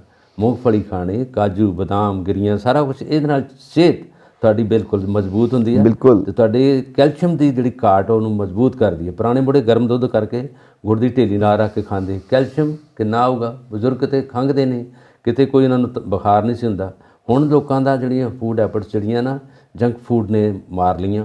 ਬਰਗਰ ਆ ਗਿਆ, ਪੀਜ਼ਾ ਆ ਗਿਆ, ਨਾਨ ਆ ਗਿਆ, ਉਹ ਚੀਜ਼ਾਂ ਨੇ ਸਾਰਾ ਕੁਝ ਆ ਗਿਆ। ਕਿ ਚਟਣੀ ਜਿਹੜੀ ਹੁੰਦੀ ਸੀ ਨਾ, ਪੁਦੀਨੇ ਦੀ ਚਟਨੀ, ਕਿੰਨਾ ਮਜ਼ੇਦਾਰ, ਕਿੰਨੀ ਕਰਾਰੀ ਚੀਜ਼ਾਂ ਹੁੰਦੀਆਂ ਸੀ। ਮੱਕੀ ਦੀ ਰੋਟੀ ਹੈ ਨਾ, ਸਾਗ, ਸਰੋਂ, ਸਾਰਾ ਕੁਝ ਚੀਜ਼ਾਂ। ਲੋਕ ਜੇ ਇਹਨਾਂ ਤੋਂ ਦੂਰ ਹੋਏ ਆ ਤੇ ਥੋੜ੍ਹਾ ਜਿਹਾ ਸਫ਼ਰ ਵੀ ਕਰ ਰਿਹਾ ਬਿਮਾਰੀਆਂ ਨਾਲ, ਜਿਹੜੇ ਘੋਲ ਨੂੰ ਚੱਲ ਰਹੇ ਆ, ਬਿਮਾਰੀਆਂ ਦੇ ਘੋਲ ਦੇ ਵਿੱਚ ਫਸ ਗਏ। ਇਸੇ ਕਰਕੇ ਕਿ ਫੂਡ ਹੈਬਿਟਸ ਵਿਗੜ ਗਈਆਂ। ਉਹਦੇ ਨਾਲ ਤੁਹਾਡਾ ਫੈਸ਼ਨ, ਰਹਿਣ ਸਹਿਣ, ਸਾਰਾ ਕੁਝ। ਅੱਗੇ ਲੋਕ ਟੋਕਾ ਗੇੜ ਹੈ ਨਾ, ਪੱਠੇ ਪਾ, ਫਿਰ ਉੱਥੇ ਡੰਗਰਾਂ ਨੂੰ ਬਾਹਰ ਲੈ ਕੇ ਚੱਲ, ਹੈ ਨਾ, ਸਾਰੀ ਚੀਜ਼ਾਂ। ਉੱਥੋਂ ਦੂਰ ਹੋ ਗਏ, ਸਿਹਤ ਵਿਗੜਾ ਕੇ ਬਹਿ ਗਏ। ਪੈਸਾ ਚਾਹੇ ਲੋਕਾਂ ਕੋਲ ਵੱਧ ਆ ਗਿਆ, ਸਿਹਤ ਦੀ ਜਿਹੜੀ ਦਸ਼ਾ ਵਿਗੜ ਚੁੱਕੀ। ਚਲੋ ਹੁਣ ਆਪਾਂ ਆਪਣੀ ਸਿਹਤ ਦੀ ਦਸ਼ਾ ਠੀਕ ਕਰੀਏ ਤੇ ਨਾਲੇ ਅੱਗੇ ਵਧਦੇ ਹਾਂ। ਜ਼ਰੂਰ। ਇਹ ਜਿਹੜੇ ਕੀ ਹੈਗਾ ਕਿ ਮੀਂਹ ਤੇ ਕੜਾਕੇ ਦੀ ਠੰਡ ਵਿੱਚ ਪੰਜਾਬ ਦੇ ਸਾਰੇ ਟੋਲ ਪਲਾਜ਼ਿਆਂ ਤੇ ਕਿਸਾਨਾਂ ਦੇ ਧਰਨੇ ਲਗਾਤਾਰ ਜਾਰੀ ਨੇ, ਕਿਉਂਕਿ ਉਹ ਖੁਰਾਕਾਂ ਖਾਧੀਆਂ ਹੋਈਆਂ ਨੇ। ਖੁਰਾਕ ਦੀ ਗੱਲ ਹੈ ਤੇ ਉਹ ਸਿਹਤ ਸਕਦੇ, ਇੱਥੇ ਰਹਿਣਾ ਰਹਿੰਦੇ, ਬਸ ਕੰਬਲਾਂ 'ਚ ਸੌਂ ਜਾਂਦੇ। ਬਟ ਆਹ ਦੇਖੋ ਹੁਣ ਸਰਕਾਰ ਨਾਲ ਅੜੀ ਪਾਈ ਹੋਈ ਹੈ। ਬਿਲਕੁਲ ਸਹੀ। ਔਰ ਕਹਿੰਦੇ ਨੇ ਕਿ ਜੋ ਵੀ ਏਕਾ ਟੁੱਟਿਆ ਸੀ ਜੋ ਪਿੱਛੇ ਜੇ ਹਾਲਾਤ ਕੋਵਿਡ ਕਰਕੇ ਵੀ ਬਣੇ ਨੇ ਔਰ ਉਸ ਤੋਂ ਬਾਅਦ ਇਲੈਕਸ਼ਨਸ ਕਰਕੇ ਵੀ ਜਿਹੜੀ ਪਾਰਟੀ ਬਣਾ ਕੇ ਬਹਿ ਗਏ ਨੇ ਕਿਸਾਨਾਂ ਦੀ, ਉਹਦੇ ਕਰਕੇ ਵੀ ਢਾਲ ਲੱਗੀ, ਸਿਆਸਤ ਨਾਲ ਲੋਕਾਂ ਨੂੰ ਥੋੜਾ ਜਿਹਾ ਵਿਸ਼ਵਾਸ ਟੁੱਟਿਆ ਨਾ, ਨੁਕਸਾਨ ਟੁੱਟ ਗਿਆ। ਤਾਂ ਉਹ ਮੁੜ ਤੋਂ ਹੁਣ ਵਿਸ਼ਵਾਸ ਬਹਾਲ ਹੋ ਰਿਹਾ ਹੈ, ਮੁੜ ਤੋਂ ਸਟਰੋਂਗ ਹੋ ਰਹੇ ਨੇ, ਮੁੜ ਤੋਂ ਪ੍ਰੈਸ਼ਰ ਗਰੁੱਪ ਬਣਦੇ ਪਏ ਨੇ। ਹੁਣ ਟੋਲ ਪਲਾਜ਼ਾ ਤੇ ਬੈਠੇ ਨੇ, ਕਹਿੰਦੇ ਨੇ 5 ਜਨਵਰੀ ਨੂੰ ਸਾਰੇ ਪੰਜਾਬ ਦੇ ਟੋਲ ਪਲਾਜ਼ੇ ਫ੍ਰੀ ਹੋਣਗੇ, ਇਦਾਂ ਦੀ ਗੱਲ ਵੀ ਖਬਰਾਂ ਚ ਆਉਂਦੀ, ਉਹ ਗ੍ਰਾਹਾਂ ਤੋਂ ਆਈ ਹੈ। ਸੋ ਇਹਦੇ ਬਾਰੇ ਤੁਸੀਂ ਆਪਣੇ ਵਿਚਾਰ ਦਿਓ। ਨਾ ਵਿਚਾਰ ਇਹਦੇ 'ਚ ਮੇਰੇ ਖਿਆਲ ਸਾਡੇ ਸਾਰੇ ਦਰਸ਼ਕ ਇਸ ਗੱਲ ਤੋਂ ਜਾਣਦੇ ਆ ਕਿ ਪਹਿਲਾਂ ਸਭ ਤੋਂ ਵੱਡਾ ਬਰਡਨ ਸੀ ਲੋਕਾਂ 'ਤੇ ਟੋਲ ਪਲਾਜ਼ਾ ਦਾ ਟੈਕਸ। ਉਹਦੇ ਵਿੱਚ ਜਿਹੜੇ ਬਚਦੇ ਸੀ ਉਹ VIP ਹੈ ਨਾ, ਆਰਮੀ ਮੈਨ, ਅਤੇ ਉਹਦੇ ਵਿੱਚ ਪੱਤਰਕਾਰ, ਜਰਨਲਿਸਟ, ਉਹਨਾਂ ਨੂੰ ਤਾਂ ਨਹੀਂ ਕੁਛ, ਉਹਨਾਂ ਨੂੰ ਖੁੱਲ੍ਹੀ ਛੁੱਟੀ ਸੀ। ਪਰ ਤੁਹਾਨੂੰ ਆਪਾਂ ਅੱਗੇ ਵੀ ਆਪਾਂ ਗੱਲ ਸਾਂਝੀ ਕੀਤੀ ਦਰਸ਼ਕਾਂ ਨਾਲ ਕਿ ਜਦੋਂ ਇਹ ਟੋਲ ਪਲਾਜ਼ਾ ਬੰਦ ਰਿਹਾ ਕਿਸਾਨਾਂ ਦੇ ਅੰਦੋਲਨ ਨਾਲ, ਅਤੇ ਉਦੋਂ ਬਾਅਦ 1.5 ਸਾਲ ਤਾਂ ਲੋਕਾਂ ਨੇ ਮੌਜਾਂ ਮਾਰੀਆਂ, ਚਲੇ ਗਏ, ਗੱਡੀ ਇੱਧਰ ਉੱਧਰ ਜਾ ਰਹੀ, ਸਾਰਾ ਕੁਛ ਹੈਗਾ, ਕਿਸੇ ਨੇ ਰੋਕਿਆ ਨਹੀਂ ਗਾ। ਜਿਉਂ ਹੀ ਅੰਦੋਲਨ ਖਤਮ ਹੋਇਆ ਉਸੇ ਵੇਲੇ ਐਲਾਨ ਕਰ ਦਿੱਤਾ ਇਹਨਾਂ ਨੇ ਕਿ ਟੋਲ ਪਲਾਜ਼ਿਆਂ ਦੇ ਜਿਹੜੇ ਰੇਟ ਹੈ ਡਬਲ ਕਰਤੇ। ਉਹਨਾਂ ਨੇ ਪਿਛਲਾ ਜਿਹੜਾ ਉਹ ਭਾਂਗਾ ਕੱਢ ਲਿਆ, ਜਿਹੜਾ ਉਹਨਾਂ ਨੂੰ 1.5 ਸਾਲ ਨਹੀਂ ਮਿਲਿਆ ਨਾ, ਇੱਕਦਮ ਹੀ ਲੋਕਾਂ ਕੋਲ ਲਿਆ। ਇਹ ਕਿੱਡੀ ਜਿਹੜੀ ਤਰਸਮਈ ਗੱਲ ਹੈ ਅਤੇ ਕਿੱਡੀ ਹਾਸੋਹੀਣੀ ਗੱਲ ਹੈ ਕਿ ਤੁਸੀਂ ਪਹਿਲਾਂ 35 ਰੁਪਏ ਲੱਗੇ, ਇੱਕਦਮ 70 ਕਰਤੇ, 70 ਤੋਂ ਬਾਅਦ ਤੁਸੀਂ ਕ੍ਰਾਸ ਕਰਕੇ ਜਾ ਰਹੇ ਜੇ ਖੰਨਾ ਜੀ, ਉਦੋਂ 70 ਰੁਪਏ ਲੈ ਲਏ, ਫਿਰ ਵਾਪਸੀ ਤੇ ਫਿਰ 70 ਰੁਪਏ। ਅੱਗੇ ਹੁੰਦਾ ਸੀ 12 ਘੰਟੇ 'ਚ ਮੁੜਾਓ ਤਾਂ ਕੋਈ ਪੈਸਾ ਨਹੀਂਗਾ। ਤੁਸੀਂ ਟੋਲ ਪਲਾਜ਼ਾ ਜਿਹੜਾ ਲਾਡੋ ਵਾਲਾ ਹੈਗਾ ਲੁਧਿਆਣੇ ਦੇ ਸਤਲੁਜ ਦਰਿਆ 'ਤੇ, ਉੱਥੇ 700 ਰੁਪਏ ਦੇ ਕੇ ਅੰਦਰ ਜਾਓਗੇ, 700 ਦਾ ਤੇਲ ਪਾਓਗੇ, 700 ਉੱਥੇ ਦਿਓਗੇ, ਅੱਗੇ ਲੁਧਿਆਣਾ ਪਹੁੰਚੋਗੇ, ਲੁਧਿਆਣੇ ਤੋਂ ਅੱਗੇ ਮੁਕਤਸਰ ਨੂੰ ਅੱਗੇ ਜਾਣਾ, ਫਿਰ ਉੱਥੇ ਟੋਲ ਪਲਾਜ਼ਾ ਹੈਗਾ। ਤੁਸੀਂ ਟੋਲ ਪਲਾਜ਼ਿਆਂ 'ਤੇ ਪੈਸਾ ਦਿੰਦੇ ਵਿਚਾਰੇ ਬੁੜੇ ਹੋ ਜਾਂਦੇ ਲੋਕ। ਇਹੀ ਗੱਲ ਹੈਗੀ ਹੈ। ਧਰਤੀ ਤੁਹਾਡੀ ਹੈ, ਪੰਜਾਬ ਤੁਹਾਡਾ ਹੈਗਾ, ਸੂਬਾ ਤੁਹਾਡਾ ਹੈਗਾ, ਅਤੇ ਟੈਕਸ ਤੁਹਾਡੇ 'ਤੇ ਲੱਗ ਰਿਹਾ। ਕਿੱਡੀ ਗੱਲ ਜਿਹੜੀ ਹੈਰਾਨੀਜਨਕ ਵਾਲੀ, ਬਹੁਤ ਪੁਰਾਣੇ ਸਮੇਂ ਤੋਂ ਇਹ ਟੈਕਸ ਹੈਗੇ ਨੇ। ਨਹੀਂ, ਉਹ ਟੈਕਸ ਸਟੇਟ ਟੂ ਸਟੇਟ ਆ। ਔਰ ਅਸੀਂ ਪੁਰਾਣਾ ਇਤਿਹਾਸ ਦੇਖੀਏ ਨਾ, ਚਾਣਕ ਵੇਲੇ ਵੀ ਉਹ ਪੁਰਾਣੇ ਇਤਿਹਾਸ ਨੂੰ ਫੋਲੀਏ, ਉਦੋਂ ਵੀ ਟੈਕਸ ਹੁੰਦੇ ਸੀ। ਕੋਈ ਉਹਦੇ ਉੱਤੇ ਕੀ ਚੁਟਕਲਾ ਬਣਿਆ ਹੋਇਆ, ਉਦੋਂ ਤਾਂ ਗੱਡੇ ਹੁੰਦੇ ਸੀ ਨਾ, ਗੱਡੇ, ਟਾਂਗੇ, ਆਹੀ ਕੁਛ ਹੁੰਦਾ ਸੀ। ਉਹ ਗੱਡਾ ਲੈ ਕੇ ਜਾ ਰਿਹਾ ਘੋੜੇ ਵਾਲਾ, ਘੋੜਾ ਅੱਗੇ ਲਾਇਆ ਹੋਇਆ ਤੇ ਪਿੱਛੇ ਚਲਾਉਂਦਾ ਪਿਆ, ਤੇ ਜਦੋਂ ਰਸਤੇ ਤੋਂ ਲੰਘਿਆ ਉਹ ਨਾਕਾ ਲੱਗਿਆ, ਕਹਿੰਦੇ ਲਿਓ ਜੀ ਟੈਕਸ, ਲੰਘਣ ਦਾ ਟੈਕਸ। ਉਹਨੇ ਟੈਕਸ ਦੇ ਦਿੱਤਾ। ਹੁਣ ਜਦੋਂ ਆਊਗਾ ਫਿਰ ਟੈਕਸ ਦੇਣਾ ਪਊ। ਉਹਨੇ ਆਉਣ ਵਾਲੇ ਕੀ ਕੀਤਾ, ਘੋੜੇ ਨੂੰ ਗੱਡੇ ਤੇ ਬਿਠਾ ਲਿਆ ਤੇ ਆਪ ਘੋੜੇ ਦੀ ਥਾਂ ਤੇ ਲੱਗ ਪਿਆ, ਲੈ ਕੇ ਆ ਗਿਆ। ਉਹ ਕਹਿੰਦੇ ਹਾਂਜੀ ਟੈਕਸ, ਕਹਿੰਦਾ ਡਰਾਈਵਰ ਨੂੰ ਪੁੱਛੋ, ਮੈਨੂੰ ਤਾਂ ਨਹੀਂ ਪਤਾ। ਸੋ ਇਹ ਚੁਟਕਲੇ ਬਣੇ ਹੋਏ ਨੇ। ਮਤਲਬ ਗੱਲ ਟੈਕਸ ਦੀ ਕੀਤੀ ਹੈ, ਜਜ਼ੀਆ ਟੈਕਸ ਲੱਗਿਆ ਰਿਹਾ, ਜਜ਼ੀਆ ਟੈਕਸ ਹੈਗਾ, ਲਾਉਂਦਾ ਸੀ ਟੈਕਸ, ਔਰ ਪਠਾਨ ਇਹ ਲਾਉਂਦੇ ਸੀ, ਮੁਗਲ ਲਾਉਂਦੇ। ਫਿਰ ਤੁਹਾਨੂੰ ਪਤਾ ਇੱਥੇ ਇਹਨਾਂ ਨੇ ਰੋਕਿਆ ਵੀ ਸੀਗਾ, ਆਪਣਾ ਤਰਨਤਾਰਨ ਦੇ ਨਾਲ ਏਰੀਆ ਹੈਗਾ, ਉੱਥੇ ਗੁਰਦੁਆਰਾ ਸਾਹਿਬ ਵੀ ਬਣਿਆ, ਤਾਂ ਉਹਨਾਂ ਨੇ ਰੋਕ ਲਿਆ। ਗੱਡੇ ਗੁੱਡੇ ਆਉਂਦੇ ਸੀ, ਉਹਨਾਂ ਨੂੰ ਆਨਾ ਗੱਡੇ ਦਾ ਹੈ ਨਾ, 2 ਆਨੇ ਜਿਹੜੇ ਆ ਤੁਹਾਡੇ ਰੱਥ ਦੇ ਆਉਣ ਦੇ, ਉਹਨਾਂ ਨੇ ਪੈਸੇ ਇੱਦਾਂ ਲਾਏ ਸੀਗੇ। ਪਰ ਇਹਨਾਂ ਨੇ ਚੈਲੰਜ ਕਰਤਾ ਵੀ ਕਿਸੇ ਪਠਾਨ ਨੂੰ ਕਿਸੇ ਵੀ ਟੈਕਸ ਨੂੰ ਦੇਣਾ ਨਹੀਂ। ਇੱਥੋਂ ਤੱਕ ਸਾਈਕਲਾਂ ਨੂੰ ਵੀ ਟੋਕਨ ਲੱਗਦੇ ਸੀ, ਸਾਈਕਲ ਜਾਂਦੇ ਸੀ, ਉਹਨੂੰ ਟੋਕਨ ਲਾ ਕੇ ਟੈਕਸ ਦੇਣਾ ਪੈਂਦਾ। ਤਾਂ ਲੋਕ ਵਿਚਾਰੇ ਡਾਂਡੇ ਮਿੰਡੇ ਖੇਤਾਂ ਵੱਲ ਦੀ, ਡੰਡੀਆਂ ਵੱਲ ਦੀ ਚਲੇ ਜਾਂਦੇ ਸੀ। ਉਦੋਂ ਆਨਾ ਦੇਣਾ ਵੀ ਬਹੁਤ ਔਖਾ, ਪੈਸੇ ਇਹਨੇ ਘੱਟ ਸੀਗੇ। ਪਰ ਹੁਣ ਦੇਖ ਲਓ ਹਜ਼ਾਰਾਂ ਦੀ, ਬਹੁਤ ਪੁਰਾਣੀ ਗੱਲਾਂ ਨੇ। ਉਦੋਂ ਸਾਡੇ ਬਜ਼ੁਰਗ ਕਹਿੰਦੇ ਨੇ ਜਿਹੜੇ ਰੇਡੀਓ ਹੁੰਦੇ ਨੇ, ਰੇਡੀਓ ਦਾ ਵੀ ਲਾਇਸੈਂਸ ਬਣਵਾਉਣਾ ਪੈਂਦਾ ਸੀ। ਲਾਇਸੈਂਸ ਹੀ ਹੁੰਦਾ, ਲਾਇਸੈਂਸ ਬਣਵਾਉਣਾ ਪੈਂਦਾ ਸੀ। ਲਾਇਸੈਂਸ ਨਹੀਂ ਤਾਂ ਆ ਕੇ ਕੈਂਸਲ ਕਰ ਦਿੰਦੇ, ਤੁਸੀਂ ਰੇਡੀਓ ਨਹੀਂ ਚਲਾ ਸਕਦੇ। ਪਰ ਪਹਿਲੋਂ ਰਹੇ ਆ। ਪਰ ਹੁਣ ਇਸ ਤਰ੍ਹਾਂ ਦੀ ਗੱਲ ਹੈ ਕਿ ਜਦੋਂ ਟੈਕਸ ਅਸੀਂ ਜਦੋਂ ਰਜਿਸਟਰਡ ਕਰਵਾਈਏ ਗੱਡੀ, ਰਜਿਸਟਰਡ ਗੱਡੀ ਦੇ ਵਿੱਚ RC 'ਚ ਪੈਸੇ ਦੇ ਚੁੱਕੇ ਆ, ਫਿਰ ਇਹਨਾਂ ਨੇ ਕਾਹਦਾ ਦਿੱਤਾ। ਫਿਰ ਇਹਦੇ ਵਿੱਚ ਜਿਹੜੀ ਪੰਜਾਬ ਗੌਰਮੈਂਟ ਹੈ, ਇਹਨੇ ਵੀ ਕੋਈ ਬਹੁਤਾ ਹਲਾਸ਼ੇਰੀ ਨਹੀਂ ਦਿੱਤੀ ਕਿਸਾਨਾਂ ਨੂੰ ਕਿ ਤੁਸੀਂ ਤਕੜੇ ਹੋ ਜਾਓ, ਅਸੀਂ ਤੁਹਾਡੇ ਨਾਲ ਹੈਗੇ। ਸਾਡੇ ਸਟੇਟ 'ਚੋਂ ਤਾਂ ਘੱਟ ਬੰਦ ਕਰੀਏ, ਬਾਕੀ ਸਟੇਟ ਲੜਨ ਨਾ ਲੜਨ। ਨਾ ਤਾਂ ਭਗਵੰਤ ਮਾਨ ਸਰਕਾਰ ਨੇ ਕੁਛ ਕੀਤਾ। ਉਸ ਤੋਂ ਬਾਅਦ ਕਿਸਾਨਾਂ ਦੀ ਇਹ ਬੜੀ ਵੱਡੀ ਜੱਦੋਜਹਿਦ ਹੈ, ਸੰਘਰਸ਼ ਹੈ। ਇਹਨਾਂ ਨੇ ਹੁਣ ਜਿਹੜਾ 15 ਦਿਨ ਦੇ ਵਿੱਚ ਇਹਨਾਂ ਨੇ ਕਰਤਾ ਵਾ, ਲੋਕ ਫਰੀ ਜਾ ਰਹੇ ਸੀ ਸਾਰੇ ਪਾਸੇ। ਔਰ ਦੂਜੇ ਪਾਸੇ ਅੰਮ੍ਰਿਤਸਰ ਨੂੰ ਤਾਂ ਇਹਨਾਂ ਨੂੰ ਟੈਕਸ ਮੁਕਤ ਕਰਨਾ ਚਾਹੀਦਾ। ਗੁਰੂਆਂ ਦੀ ਧਰਤੀ ਆ, ਦਰਬਾਰ ਸਾਹਿਬ ਦੇ ਦਰਸ਼ਨਾਂ ਲਈ ਲੋਕ ਚਾਹੁੰਦੇ ਆ, ਸ਼ਰਧਾਲੂ ਦੂਰੋਂ ਆ ਰਹੇ, ਪਾਕਿਸਤਾਨ ਤੋਂ ਵਾਹਗਾ ਬਾਰਡਰ ਲੰਘ ਕੇ ਆ ਰਹੇ ਆ, ਟਾਂਗਿਆਂ ਜੱਕਿਆਂ 'ਤੇ ਆ ਰਹੇ, ਇੱਧਰੋਂ ਜਾ ਰਹੇ ਆ ਲੋਕ। ਔਰ ਦੇਖੋ ਇਹਦੇ 'ਚ ਖੰਨਾ ਜੀ ਆਪਾਂ ਅੱਗੇ ਗੱਲ ਕੀਤੀ, 2 ਟੂਲ ਟੈਕਸ ਇੱਥੋਂ ਦੇਣੇ ਪੈਂਦੇ ਆ। ਇੱਕ ਤਾਂ ਜੰਡਿਆਲੇ ਦੇ ਨੇੜੇ ਅੱਗੇ 10 ਕਿਲੋਮੀਟਰ ਹੋਰ ਹੈਗਾ। ਔਰ ਉਹ ਦੇਖੋ ਲੋਕ ਯਾਤਰੂ ਕਿਦੋਂ ਰੋਜ਼ ਐਤਵਾਰ ਨੂੰ ਇੰਨੀ ਸੰਗਤ ਜਾਂਦੀ ਆ। ਤੁਸੀਂ ਕਿਤੇ ਦਰਸ਼ਨ ਕਰਕੇ ਵੀਡੀਓ ਦੇਖੋ ਕਿੰਨੇ ਲੋਕ ਆ ਰਹੇ ਹੈ ਨਾ, ਲੱਖ ਤੋਂ ਉੱਪਰ ਤੋਂ ਲੋਕ ਲੰਗਰ ਛਕਦੇ, ਤਾਂ ਬਾਕੀ ਦਰਸ਼ਨ ਕਰਨ ਵਾਲੇ ਪਤਾ ਨਹੀਂ ਕਿੰਨੇ ਆ। ਔਰ ਇਹਦੇ ਲਈ ਤੇ ਲੋਕਾਂ ਨੂੰ ਪੰਜਾਬ ਗੌਰਮੈਂਟ ਨੂੰ ਘੱਟੋ ਘੱਟ ਜਦੋਜਹਿਦ ਕਰਨੀ ਚਾਹੀਦੀ ਆ। ਬਾਦਲ ਸਰਕਾਰ ਨੇ ਤਾਂ ਚਲੋ ਜਦੋਂ ਆਏ ਉਹਨਾਂ ਨੇ ਜਿਹੜਾ ਅਰਾਊਂਡ ਏਰੀਆ, ਜਿਹੜਾ ਵਿਰਾਸੀ ਜਗ੍ਹਾ ਏਰੀਆ, ਉਹਨੂੰ ਬਹੁਤ ਸੋਹਣਾ ਬਣਾਤਾ, ਖੁੱਲ੍ਹਾ ਵਿਹੜਾ ਬਣਾਤਾ, ਬੜਾ ਕੁਛ ਕੀਤਾ। ਪਰ ਘੱਟੋ ਘੱਟ ਇਹਨਾਂ ਨੂੰ ਕੋਈ ਯਾਦਗਾਰੀ ਚਿੰਨ੍ਹ ਛੱਡਣਾ ਚਾਹੀਦਾ ਕਿ ਉੱਥੇ ਘੱਟੋ ਘੱਟ ਟੂਲ ਪਲਾਜ਼ੇ ਬੰਦ ਕਰਾ ਦੇਣ।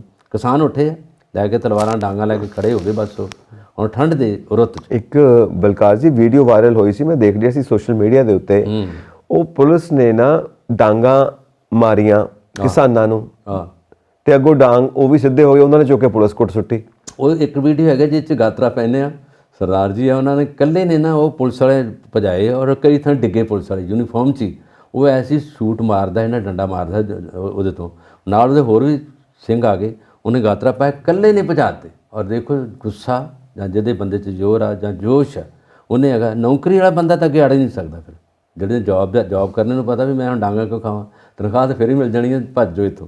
ਉਹ ਗੱਲ ਆ, ਉਹ ਵੀਡੀਓ ਬੜੀ ਵਾਇਰਲ ਹੋਈ। ਗੱਲ ਇਹੀ ਹੈ ਨਾ, ਮਤਲਬ ਮੈਨੂੰ ਬੜਾ ਅਜੀਬ ਲੱਗਦਾ ਹੈ, ਆਜ਼ਾਦੀ ਦੇ 75 ਸਾਲ ਬਾਅਦ ਵੀ ਉਹ ਅੰਗਰੇਜ਼ਾਂ ਵਾਕਾਂ ਨਹੀਂ ਡਾਂਗਾ ਮਾਰਦੇ ਪਏ ਹੋ।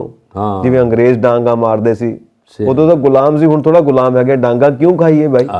ਨਹੀਂ, ਗਲਤ ਗੱਲ ਹੈ। ਸਹੀ ਗੱਲ ਹੈ, ਇਹ ਗਲਤ ਗੱਲ ਹੈ। ਇਹ ਹੋਣਾ ਨਹੀਂ ਚਾਹੀਦਾ, ਡਾਂਗਾ ਦਾ ਸਿਸਟਮ ਨਹੀਂ ਹੋਣਾ ਚਾਹੀਦਾ। ਬਿਲਕੁਲ ਗਲਤ ਜਿਹੜਾ ਹੈਗਾ। ਗਵਰਨਮੈਂਟ ਵੀ ਇੰਟਰਫੀਅਰ ਨਹੀਂ ਕਰਦੀ, ਗਵਰਨਮੈਂਟ ਨੇ ਵੇਖਣਾ ਹੁੰਦਾ ਨਾ ਕਿ ਸਾਰਾ ਕੁਝ ਪੁਲਿਸ ਨਹੀਂ। ਸਿਸਟਮ ਉਹੀ ਅੰਗਰੇਜ਼ਾਂ ਵਾਲਾ ਚੱਲਦਾ ਪਿਆ ਬਲਕਾਰ ਜੀ। ਉਹਦੇ ਨੂੰ ਵਿਗੜਿਆ। ਅੰਗਰੇਜ਼ ਫਿਰ ਵੀ ਕੋਈ ਕਾਨੂੰਨ ਕਾਇਦਾ ਹੁੰਦਾ ਸੀਗਾ, ਇਹਨਾਂ ਦਾ ਕਾਨੂੰਨ ਕਾਇਦਾ ਹੀ ਨਹੀਂ। ਕਿਤੇ ਵੇਖ ਲਓ, ਕਿਸੇ ਮਹਿਕਮੇ ਚਲ ਜਾਓ, ਫਾਈਲ ਤੁਹਾਡੀ ਅੱਗੇ ਤੁਰਨੀ ਹੈ, ਪੈਸੇ ਲੱਗਣਗੇ, ਹੈ ਨਾ, ਸਾਰਾ ਕੁਝ ਹੈਗਾ ਉਹਦੇ 'ਚ, ਸਾਰਾ ਨੰਬਰ ਵੀ ਲੈ, ਸਾਰਾ ਕੁਝ ਹੈਗਾ। ਪੁਲਿਸ ਵਾਲੇ ਰੋਜ਼ ਫੜੇ ਰਹਿੰਦੇ ਆ। ਕੱਲ੍ਹ ਪਰਸੋਂ ਇੱਕ DSP ਜੀਰਕਪੁਰ 'ਚ DSP ਨੇ ਪੈਸਾ ਲੈਂਦੇ, ਉਸ ਕੋਲ ਫੜਿਆ ਗਿਆ, ਪੈਸੇ ਨਾਲ ਲੈ ਰਿਹਾ। ਵੀਡੀਓ ਹੈਗੀ ਆ, ਜਿਹੜੀ ਵਾਇਸ ਮੋਬਾਈਲ ਦੀ ਕਾਲ ਹੈਗੀ, ਉਹਦੇ ਪੈਸਾ ਨਾਲ 3 ਉਹਦੇ ਹੋਰ ਵੀ ਆ, ਉਹ ਫੜੇ ਗਏ। ਔਰ ਉਹਦੇ ਵਿੱਚ ਕੇਸ ਹੈਗਾ ਕਿ ਤੁਹਾਨੂੰ ਅਸੀਂ ਛੁਡਾ ਦਾਂਗੇ, ਤੁਹਾਡੀ ਜ਼ਮਾਨਤ ਕਰਾ ਦਾਂਗੇ ਤੇ ਪੈਸਾ ਫੜਾਓ ਰੇ।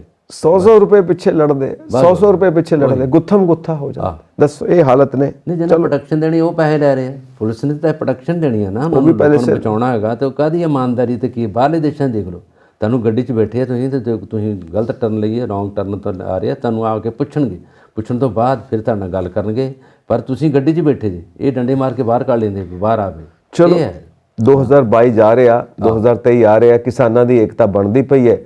ਹੋ ਸਕਦਾ ਪ੍ਰੈਸ਼ਰ ਗਰੁੱਪ ਐਸਾ ਬਣੇ ਕਿ ਵਾਕਈ ਪਰਿਵਰਤਨ ਦੇਖਣ ਨੂੰ ਮਿਲੇ। ਸਹੀ ਗੱਲ। ਸੋ ਭਾਰਤ ਦੇ ਵਿੱਚ ਪਰਿਵਰਤਨ ਵਾਕਈ ਚਾਹੀਦਾ। ਸੋਚ ਦਾ ਪਰਿਵਰਤਨ ਸਭ ਤੋਂ ਜ਼ਿਆਦਾ ਜ਼ਰੂਰੀ ਹੈ। ਸੋਚ ਬਦਲੇ ਤਾਂ ਸਭ ਕੁਝ ਬਦਲੇਗਾ। ਬਿਲਕੁਲ ਸਹੀ ਗੱਲ। ਤਾਂ ਫਿਰ ਇਹ ਕੀ ਹੋ ਗਿਆ? ਫਿਰ ਤੋਂ ਕਹਿੰਦੇ ਨੇ ਪ੍ਰਾਈਵੇਟ ਬੱਸਾਂ ਦੀ ਸਰਦਾਰੀ ਹੋ ਗਈ ਹੈ, ਦਿੱਲੀ ਤੋਂ ਲੈ ਕੇ ਪੰਜਾਬ ਤੱਕ, ਪੰਜਾਬ ਤੋਂ ਲੈ ਕੇ ਦਿੱਲੀ ਤੱਕ। ਇਹ ਗਵਰਨਮੈਂਟ ਕਿੱਥੇ ਗਏ? ਵੜਿੰਗ ਸਾਹਿਬ ਨੇ ਤਾਂ ਬੜਾ ਐਕਸ਼ਨ ਹੀਰੋ ਬਣੇ ਹੋਏ ਸੀ ਜਦੋਂ ਉਹ ਹੁੰਦੇ ਸੀ ਟਰਾਂਸਪੋਰਟ ਮੰਤਰੀ।